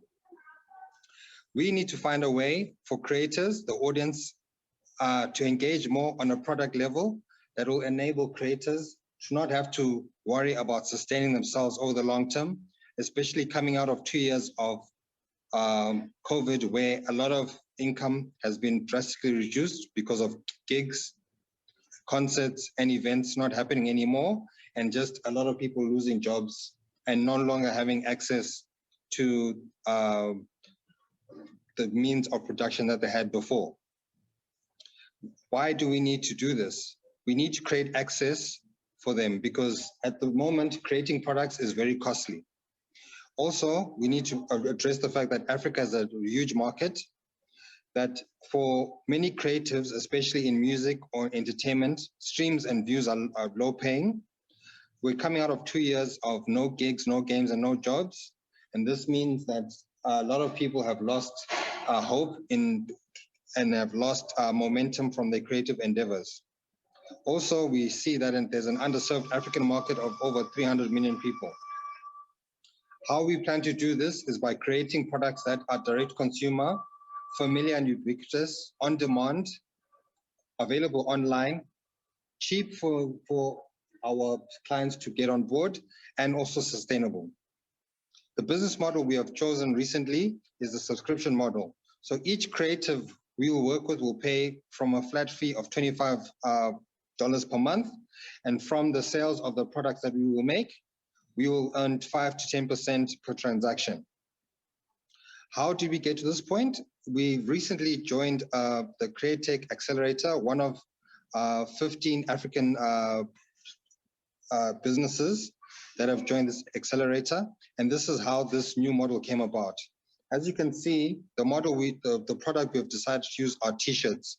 Here is band member Sia from The Brother Moves On, and we managed to generate in our first model, which we launched in August last year, 7,000 Rand worth of income for him, which the band did not anticipate to see based on our online business model, which is drop shipping on demand band t-shirts branded with artwork from various creatives.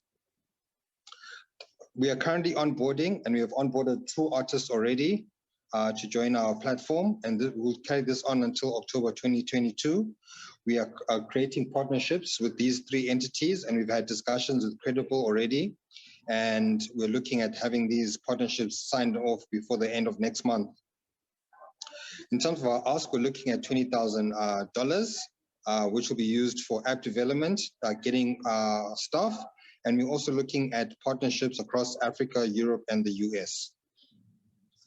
Thank you very much. You can contact me on these platforms. Thank you very much for your time. Thank you for your presentation. So let's see who has questions here. Okay, so if I'm an artist, I'm paying $25 per month, and what am I getting exactly? So what am I selling, and what are the I don't know, marketing channels you use?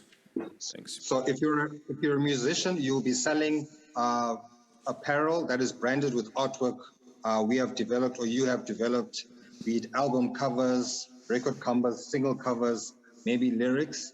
So we will be drop shipping this apparel merchandise via our online platform. And what makes it great is that you, as an artist, you don't need to shell out more than the $25. It's literally print on demand, which means the customer pays for the t-shirt from their favorite band. It gets printed using direct to garment printing, and then the courier company comes, collects it from the factory, and it's delivered to your door.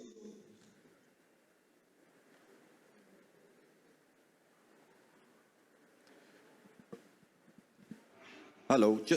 This may come across as a naive question, but why would a creative not do it himself or herself?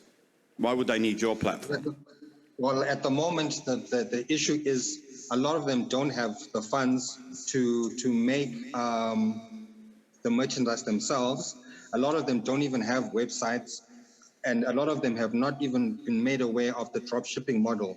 This platform has only become available in South Africa in the last 6 months.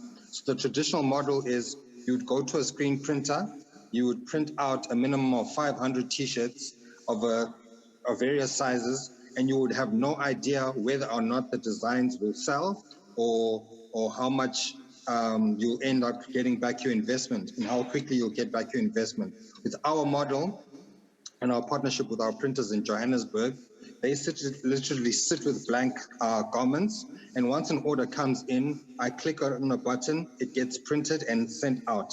So that the main thing is that it's the most cost-effective way and the most sustainable way. There's no wastage because we're not printing an excess of garments. Sorry, we cannot hear you anymore. Can you repeat the last words? I think we missed it. The last words? Yeah, the main thing is that most musicians or artists do not need to fork out a high amount of income to make a production. So the traditional model is for you to go to a screen printer or manufacturer, and they say our minimum is 500 units, and each at maybe $20. And most artists don't have that at the moment. They don't have the infrastructure in terms of an e-commerce platform, and they do not have the access to the drop shipping platforms that we are using. Because for that platform, you need to have a website with Shopify, which is an additional $35 a month. So they don't have the access, the expertise, the knowledge, or even the track record to understand if they will make back their money and how soon they will make back their money. Great. Hello. Just a quick question from my part. Yes. I saw that you were raising a seed round of $20,000. A pre-seed, yes. A pre-seed round of $20,000. What's the runway on that, and what are some of the KPIs? Because I feel like you could burn that pretty quick. So the runway on that is for 5 months. And we are aiming to get 200 artists onboarded within the next 3 months. And by the end of next year, getting 1,000 artists onboarded to our platform. The main challenge is an educational aspect, which is what we have been having to do in coaching everyone we engage with in regard to the dropshipping model. So the dropshipping direct-to-garment industry in America, in the UK, in Europe, in Australia is running. It's been going for years, and it's only now in South Africa that it's actually come to the fore because of COVID. E-commerce uptake has increased significantly across Africa and South Africa, and we are the first people to actually look at this niche and talk to creators, and that's why we believe we only need that amount of money to get us to the next level. Thank you. We have one last question. Yes, hi. The customers for the t-shirts and the apparel, is that the existing fan base of the artists, or do you also have like a marketing arm? Exactly. Exactly. Perfect. Thank you so much. A big applause. Thank you very much.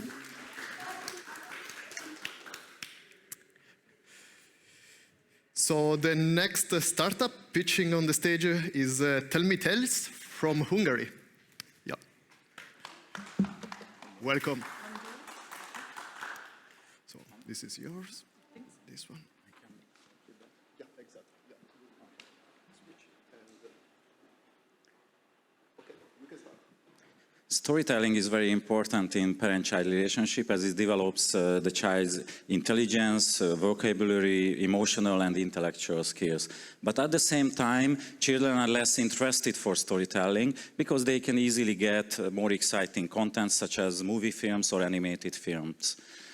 So we had a vision. How could Once we? upon a time, there was sorry, a I didn't know wonderful that magical it has world voice. where the So we creations had of a your vision. How imagination could we could give become reality. children both the Imagine joy an app where and as you benefits tell of a story, storytelling it from instantly books appears on and your the screen visual as a excitements 3D of movie. animated movies together in the digital same wonder time. of Tell Me That's why we created this magical app. Hi everyone, I'm Zsolt and this is Tell Me Tales, the first voice recognition storytelling app. But parents say or read out loud will immediately appear on the screen as a 3D animated movie. We already have an iOS app. It's available in the App Store. You can download it for free. And we have various functions such as speech recognition or, for example, pre-written stories if you are tired of making up new stories. But it's not just a storytelling app. Our technology can convert written scripts into animated movies, and we believe it could be a game changer in the industry because in the future we could create animated. It could change the way how we create animated movies. For example, screenwriters can see the draft version of the movie they are creating immediately in real time. Our customers, mostly parents, teachers, and schools in B2C. In B2B, we want to sell the product to streaming platforms, content and toy developers, and film studios. We aim to generate revenue from monthly subscription and additional in-app purchases in B2C. In B2B, we want to license the software. Our market is huge. There are tens of millions of families just in the US, and we have a supermassive market in the film and streaming industry. We have 4 committed founders. We have a teacher who knows everything about kids and the education market. We have super talented programmers, and I am a business and marketing expert with some previous exits. We are looking for, we have raised $180,000 so far, and now we are looking for $500,000 or more US for further product developments and the market entry. I know that this beautiful country is full of fairy tales as the home of Andersen. So please help us to tell a new story, and please don't miss to join us in this journey. Thank you for your attention. Thank you so much. Who wants to start with the questions? Yes. Hello. Hi. Just to make sure I've understood, so what you've created is a platform where you're saying that whatever's being shown, I can create my own story around what's being shown. Is that correct? So we created, first of all, we created an app for children and parents. And we created a world, a fairy tale world, and in this world you can tell or tell a story freely, and it can be happened on the screen. Yeah. And then the second part was that what you're saying is that the script can be converted into an animation or a yes. movie. It's a little bit bigger project for the future. We're already working on it to convert scripts into our scripts format. But for that we have to, let's say, recreate our own world with lots of locations and actions and so on. So it's a little bit longer process. But we could just make an evidence about that it's possible to do. My last one before I hand over is, how did you get into even to contemplate doing something like this? You mean, sorry? How did you start to do this? What made you want to do this? Originally, my previous startup was an education-related startup, and we created an application called Wonder Reader, where kids could read a story, and if they read correctly, then the video played on the screen. And at that time, the technologies wasn't ready to further develop that project. But the idea just planted in my mind that sometimes maybe we could create an app where you can freely tell a story, and it will just magically happen on the screen. Hi. Explain it like as simple as you can. For example, I'm sitting with my kid, I take the book, any book, and I'm reading, and what? And then it happens on the phone that I have next to it, or yeah, so you don't have a book. You have an iPad. I have an iPad, yeah. And you know a little bit about our world. You know that it's a fairy tale. We have princess, king, I don't know, boy and girl and knight and wizard. Who knows that? You or you also knows, because you know our app, or you can read our manual. But we have 60 characters. We have dragons. Yeah, okay, so it's already. You would see. You have all this, and you make story from that. Yeah, and you can just say that, for example, once upon a time there was a princess. The princess will immediately appear on the screen. One day the princess went to the city. The princess will start to go to the city and met there with the king. And the king will appear there, and they will just meet. Okay, so that is the way. Okay, I get it. Okay. Okay. Thank you.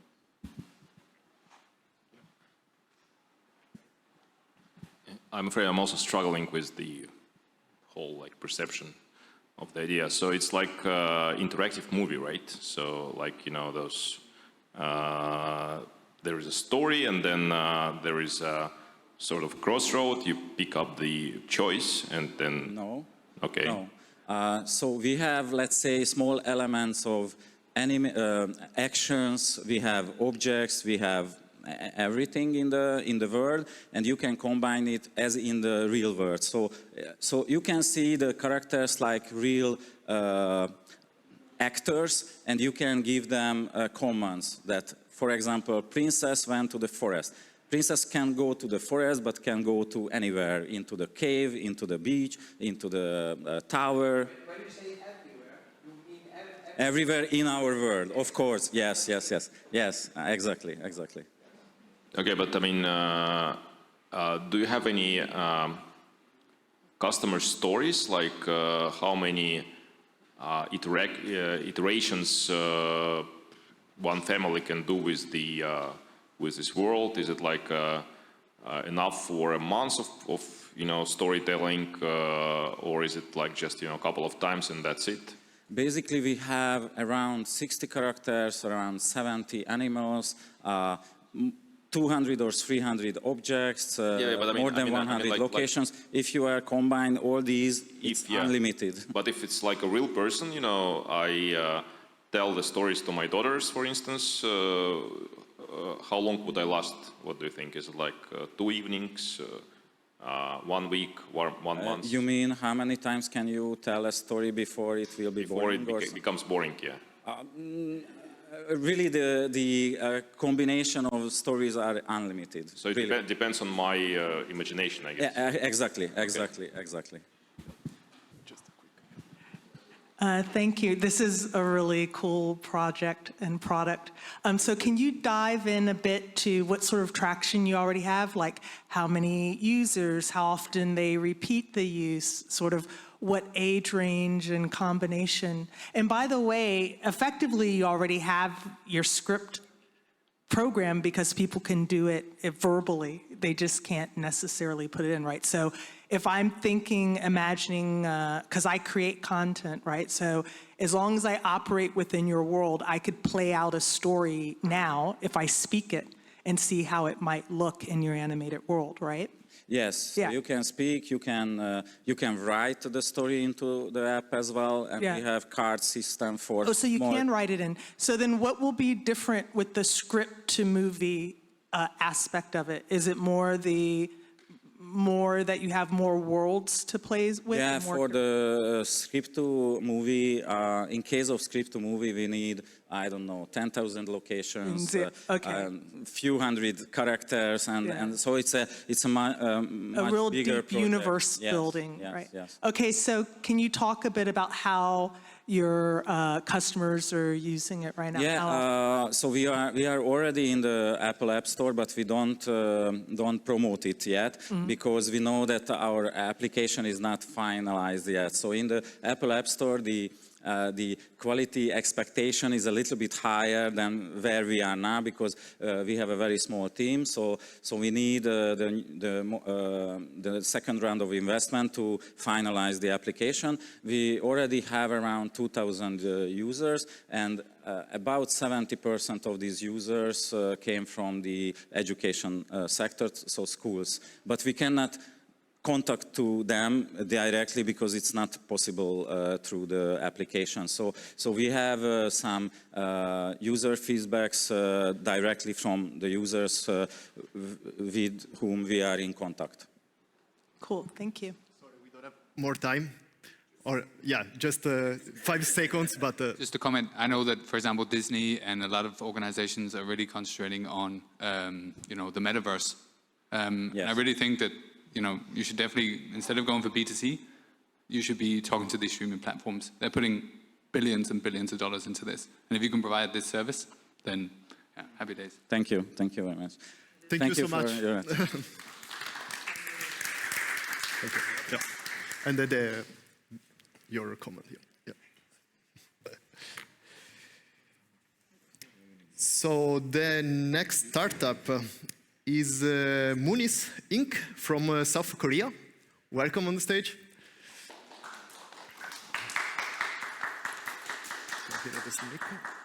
This one.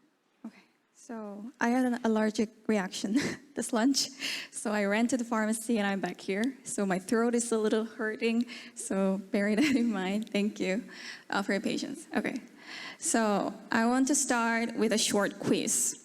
Imagine there's this thing in your hand. It magically helps you get into sleep in 5 minutes. And it's light, it's small, it's portable. You can take it anywhere you want. Can you guess what that is? No, it's but half of the screen is not showing. I don't know why. Yeah. So anyways, it's a sleeping pill. So when you hear it, sleeping pill, you don't really feel like you want to take it. It's like, I don't really want to take it, because you know that the experience of prescribing a pill and taking it is not so good. More specifically, I would say it's expensive, the effects are temporary, and it's full of side effects. And it's a serious problem because we have more than 2.4 billion people around the globe who are estimated for having these sleep problems and didn't really find a good solution for them. That is why we've made SleepGround.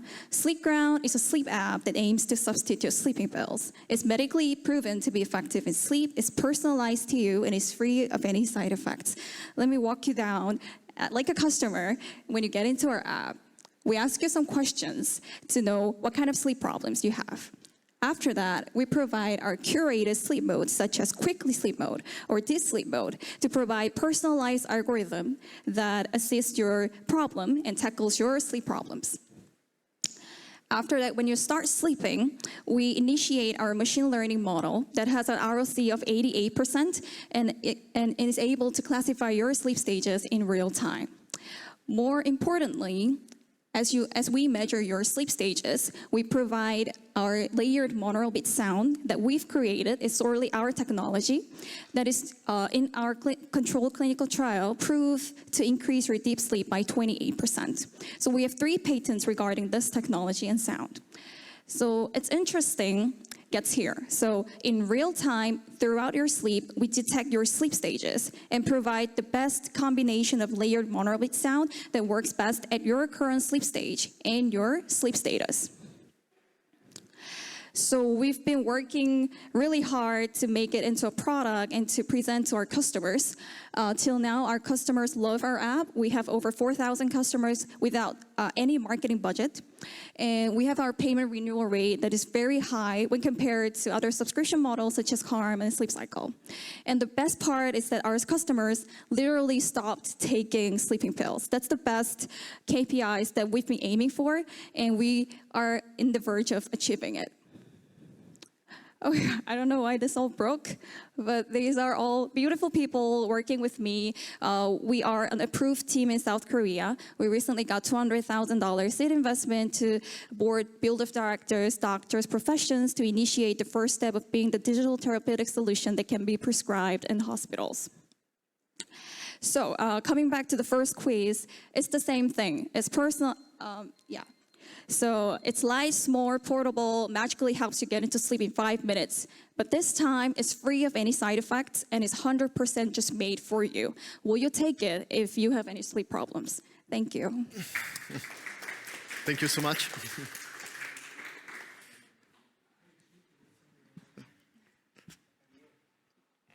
Hi. Since your whole product is this brainwave sound, please tell us a little bit more about it. Yeah. This is basically made of a monaural beat sound, but we have done some mixing algorithm we have created on our own with our research lab in brain research lab in Yonsei University in Seoul. And we have proved that we have done tons of clinical trials to find out what is the best combination and what is the best sound and algorithm that can make people get into sleep better and less irritated. So in our trial, that is the delta waves, the red one. And you can see that this is a time series of just 10 minutes. But we see that the delta waves are becoming the dominant range in just 10 minutes. So after finding this, we did 3 more clinical trials, and we found that with our sound, we did nothing but just to play our sound, but there's deep sleep range, S2 and S3, we say it, the sleep stages, they increased by 28%. So yeah, that is how we got to make the sound. Yeah. Hi. A question, you mentioned about doing trials and stuff. So how many clinical trials have you done and on how many people to get to the point where you're saying that you've got 4,000 customers who no longer take sleeping pills? So we have done a lot of clinical trials, but with association with a brain research lab in university. So it's not like a clinical trial that we did in a hospital in a full range, but we did a small clinical trials of a people sample of 20 to 40 people. And we've done the best, I would say, I cannot think of the word right now, but the full, right, 1 year and 2 months we did it. Yeah, and there were 3 main clinical trials we did with this research lab, and in between that, we continuously brought people in and did under the supervision of the professors and PhDs in that research lab. So it's like countless.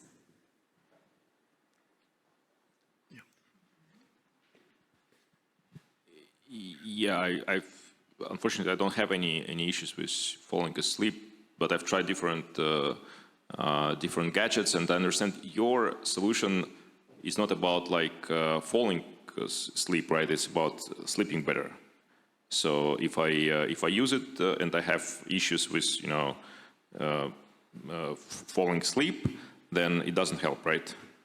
Yeah.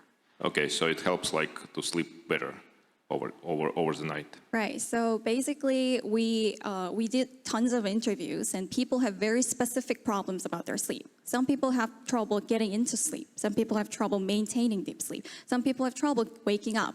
So that's what we said about the curated sleep modes. So when you get in, if we detect that you have problems sleeping in, you're maintaining your deep sleep, then you get to select this mode. And when you get in, we detect that you are perfectly in your deep sleep, and if you are getting out of it, we quickly play our powerful sounds to get you back to sleep.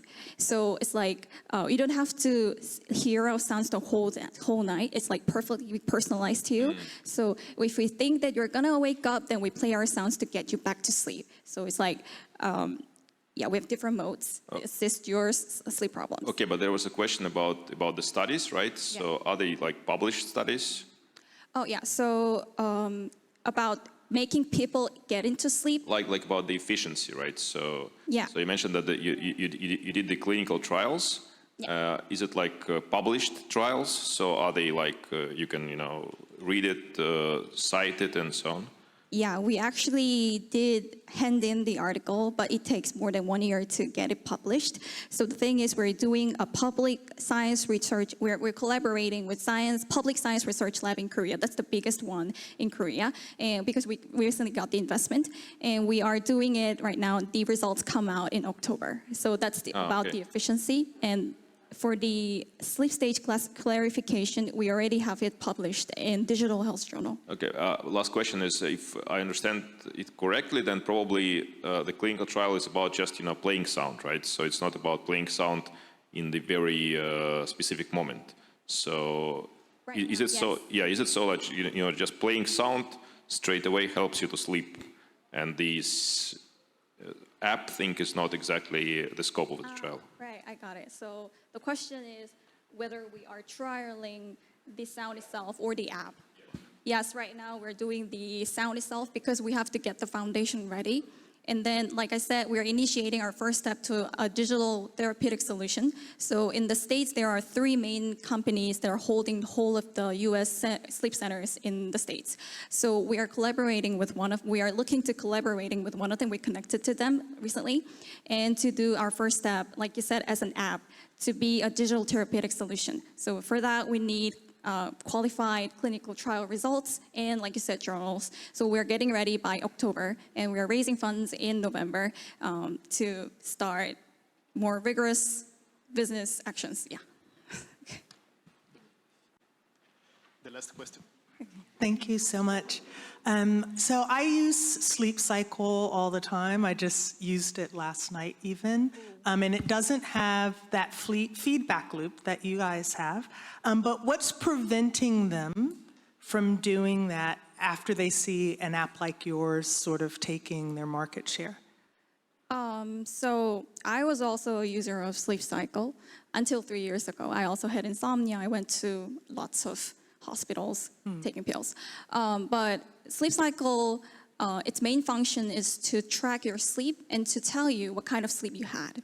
But for people who have trouble sleeping, their main issue is not to see them have bad sleeps every night. They want to get improved. They want solutions. So we're different from them, and we are going to take their market share because they are not actually helping people to solve their main problem, that is to get better sleep. But what's preventing them when they see someone as smart as you and as smart as what you all are doing? And I think I first downloaded them over 10 years ago. So they have all this data. They're doing some sleep aids. Maybe they decide to hack it with binaural beats instead of layered monaural beats, right? So what's preventing them from being like, yeah, we should be doing that and getting into it? Well, that's a tough question. I've never heard it before. But I think if we are going to make every preventive steps, because the big ones are going to copy us or maybe be like us, that won't make our company go step forward. So what I'm thinking is if they try to do that, then maybe our idea is actually working in the market, and we should also, that's a very good sign to get more investment and attract more funds to, really speed up and to get this into the market. Okay, And that's a great answer. Because people make millions of dollars off of cupcakes and cookies. You don't have to invent fire. So that was a great answer. Thank you. Thank you for being part of this competition. Thank you.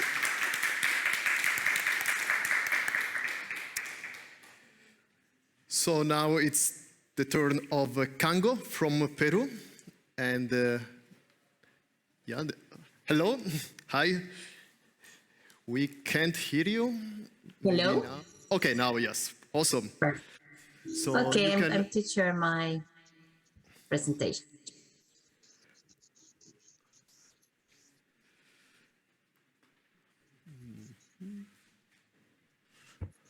It's okay. Oops. We are waiting for your screen to appear. So you are looking at the screen? We cannot see your slides at the moment. It's like it's sharing. Yeah. Can you maybe try again, like to stop it and share it again?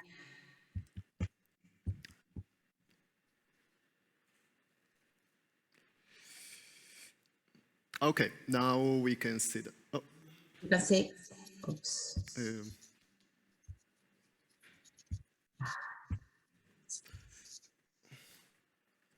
You can see? Not anymore, but for a few seconds we could see them.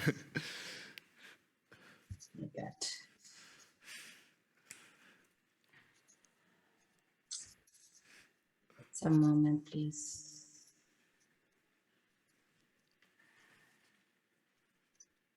Okay, now we can see your screen. Okay. Okay. And now not. It's charging. Yeah. Well, I begin like this. I don't know. I don't know what it's not going because. Yeah. I think the full screen is not working, so maybe you can do the presentation, through the main PowerPoint view. Okay. There is. Okay, hello. My name is Elsa Mateo. I'm the co-founder of Kango. Matthias, that is my partner, he's a very young millennial.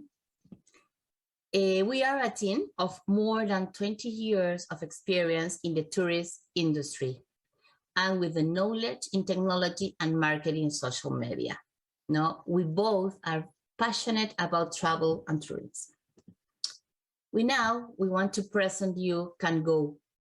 Kango is an online platform of experience to surprise destinations. The problems that we detect. When you want to travel, a very fast travel on a weekend, or for 4 days only to relax, you can, if you the next weekend you want to travel, you begins to look the airfare, the hotels, or the destination with what can I do, and it's a little better if you travel alone or with your couple. But if you want also to travel with friends, it's more difficult, because one wants to go to a destination, the other no, the other already know that destination. So to be all in the same way, it is very difficult. And the third thing is that when you see big offers of the airlines or hotels, you say, hey, I want to travel, but at the moment or at the day that you need or you want to travel, that first not exist. The offer of 10 euros or $20 don't exist, no? So at the end, we don't travel in the moment that we want. So for that, oops, not goes. For that, we create Kango. Kango is not a travel agency, it's not a tour operator, also it's not an airline. No, we are the online platform that wants to make a solution of that trip that you want to make very, very fast. And we in charge in all the arrangements, the airline ticket, the hotel, and we give you all the tips to the destination surprise that we tell to you 4 days before your trip. So in the moment, and with this, we avoid all the barriers to making a trip in the moment that you want or that you could travel. And also the people, the person that make the arrangement also is that have a lot of problems to make all that. So for that person also will be a surprise. The solution that we do is that is new experience to a place you didn't imagine, because it's the other thing that we try that you travel to places that you never know or that are not the very known in tourists, to enjoy with your friends. And the best thing is that the same price for all that travel in this with you.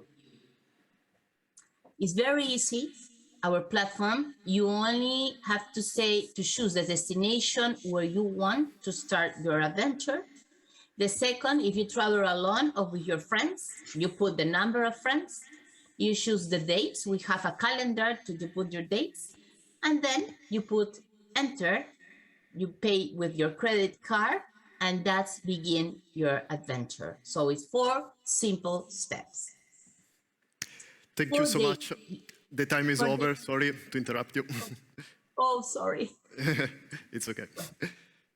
Thank you, and a big applause for your presentation.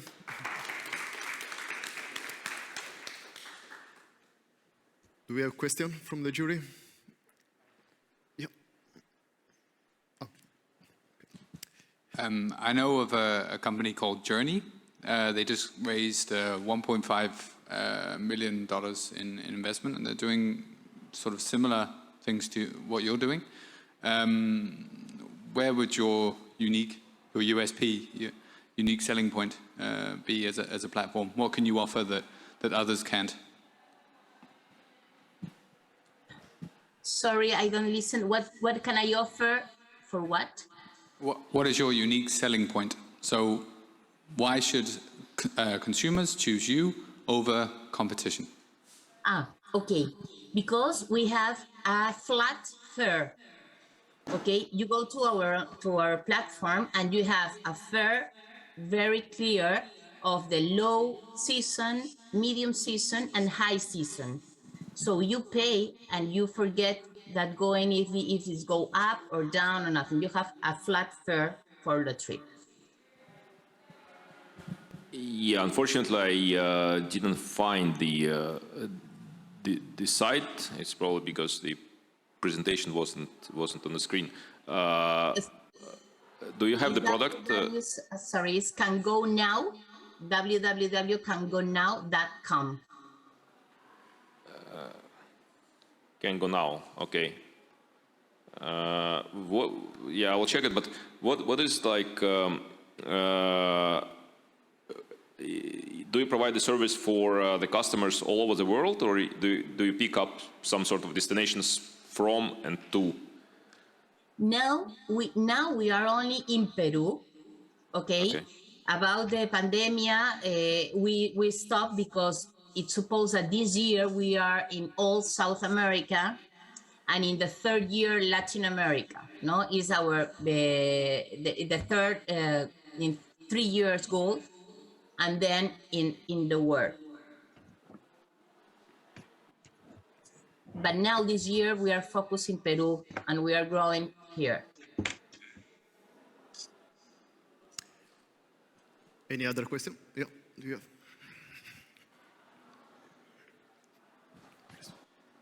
Hi, what's your traction to date then with your platform? How many people have come to your site and booked? Well, at the beginning, so we start the company on September 19. Okay, and we have an objective that is a Graham objective of every 5% of growing every week. We will begin growing like that, like our goal, as we want, but it comes the pandemic, the COVID, so we stop to zero, no? But we continue on social media. We grow in followers, and now we just are beginning. We now are not in the goal that we want, but it's grow. It's now begin again to sell, no? Okay. But what's the number though? Is it 100 people? Is it 1,000 people? Our goal of the first year is 232 travelers, no, to be in the to be in our point, no, of good margin. And the second year is 600, and we have also that goals. Anyone else with questions? It's Okay, then I will really thank you for the presentation, answering the questions. Thank you. Goodbye. Bye-bye. Thank you. So the last one of the session now, it's called Sense Glove, and it's from Netherlands. Welcome on the stage.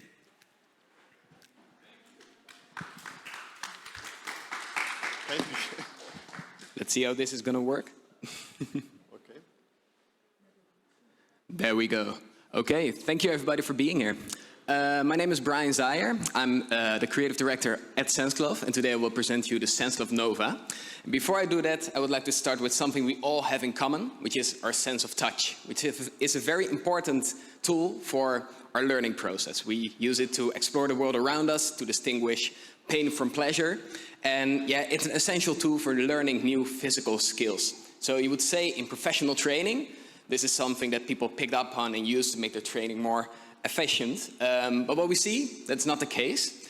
Many professional trainings nowadays are in virtual reality, where the user fully immerses themselves visually and audibly in an entire new world, while being limited to controllers and button clicks, which for many use cases, especially when you train a physical activity for which you would need your hands, let's say an assembly worker, is not a viable option, which is where the SenseGlove Nova comes in, which I'm wearing right now as well. Our product can deliver a few different types of haptic feedback, which means that you can use your own hand as an input device, while also getting a feeling of touch projected onto your hand.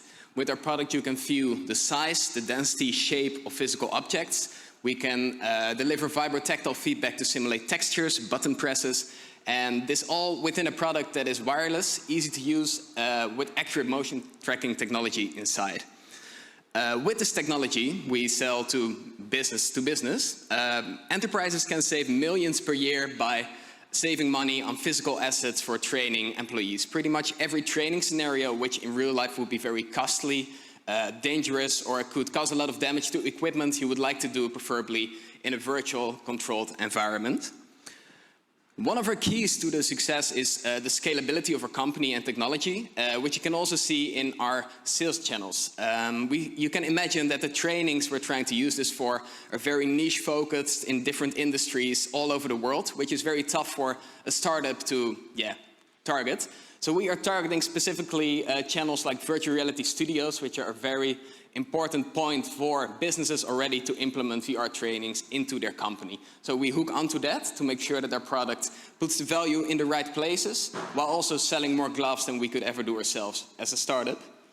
In addition, with scalable sales channels comes a scalable product, and that is something we see that other players in the haptic industry are having problems with. We identified this early on and made it a main priority in the product development, which causes us to be able to be producing a lot more than our competitors at a very low price point of 5,000 per pair, compared to other haptic players in the market you can see in the presentation. And last, to end the presentation, this is my boss. It started once with a great idea. He's kind of a science fiction nerd that likes to build big exoskeletons, and it ended up with a big company with about 25 employees and all the departments, software, hardware, R&D, and all the management, sales, marketing to grow a successful business. Thank you very much for your attention. Thank you. Yeah. So, questions? Yeah, you want to start. Yeah. Who are the buyers? Sorry? Who's going to buy that? Who's going to buy? So at this moment, many, let's say, automotive companies have a special department focused on training, on which there is like an innovation manager or a project manager that runs the training programs. And those people are also the people within a company that decide what technology they're using for their simulations. They are the ones buying the product for the company, and we try to reach those people by focusing the VR studios, the system integrators that deliver it as a one package thing to the company, and our glove is part of that package that they deliver. Yes. Can you give us the size of that market, like with the VR studios and the system integrators and that whole training, simulation-based training? The number, not really. I don't have that ready right now, unfortunately, but we see that virtual reality is becoming more and more used. It's very more easy to implement the VR headset and the simulation solutions within a company and building a VR environment. And we also see an increasing trend that VR is adopted by the industry. It's actually growing faster than the consumer market is right now. So we're just another input device for this already growing market. The number, I don't have it ready, unfortunately. Okay, so do you have any number to size your market? How do you guys size your market? Personally, not. We do. I have to say I'm not in charge of growth and growth strategy, so I have to disappoint you there. But we do have those numbers ready. We are looking for new investors for a Series A. So if any of you guys are interested in looking into that, I can connect you to the right people, but that's not really my plate, let's say. And then where are your sales right now? Our sales right now, we launched the Nova at the beginning of this year in January, and up till now we have sold over 300 pairs to over 200 unique companies. And that's at $5,000 US. Yeah, that is. You're looking for round A, you raised seed round, or is it like a spin-off from the company that's doing something else? Yeah, so we started in 2017 when we already did an investment round, and we picked up a funding from Forward One of 2.5 million, and that's what we used as a starting fund to do all the development for this process.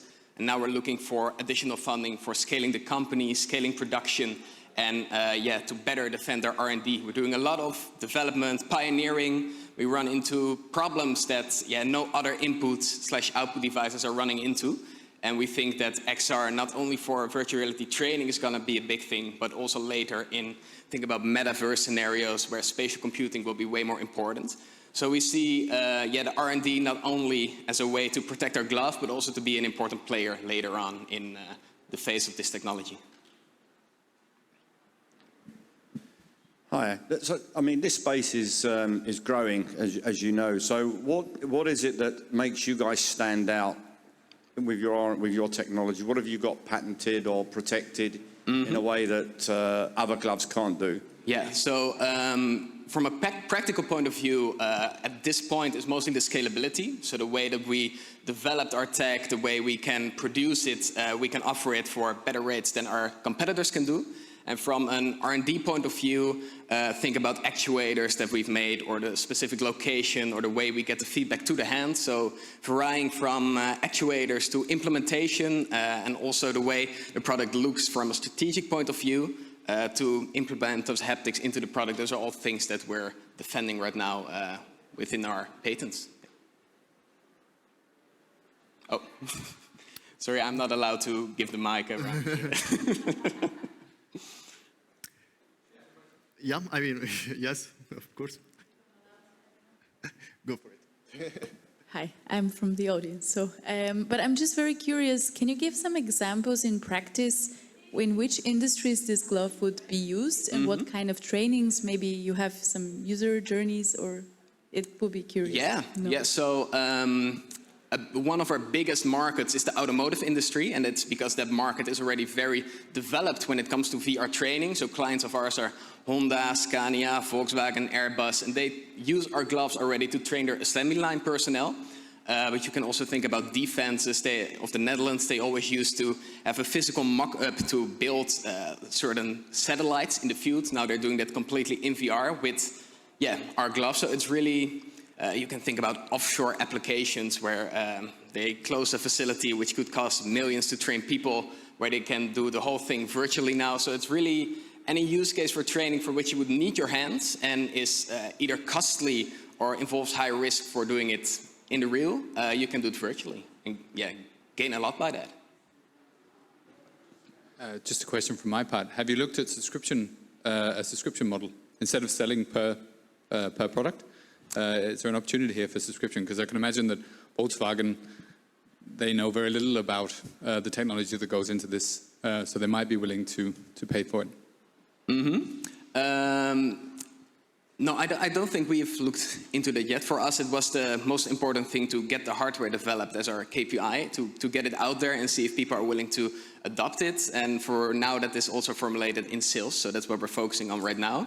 And we also think, I have to say, with subscriptions, you also expect a certain service when it comes to implementation. And we're really the hardware suppliers, and we count on it that for all those specific use cases, the company addresses the simulation and building the software around it themselves. So in my opinion, I think it's not too good of a fit for a subscription because we only do the hardware, so more suitable for sale. But we have not looked into that. Yeah.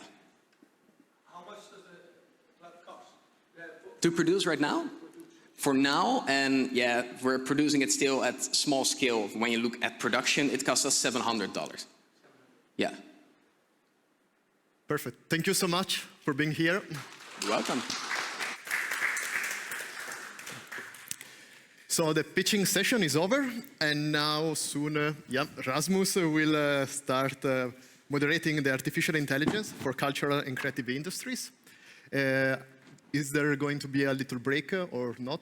I don't know. It's give people a 2-minute break. 2 minutes break then. Perfect. So thank you again for, I would say, following me for this long day, but very insightful. And a big applause to the jury as well.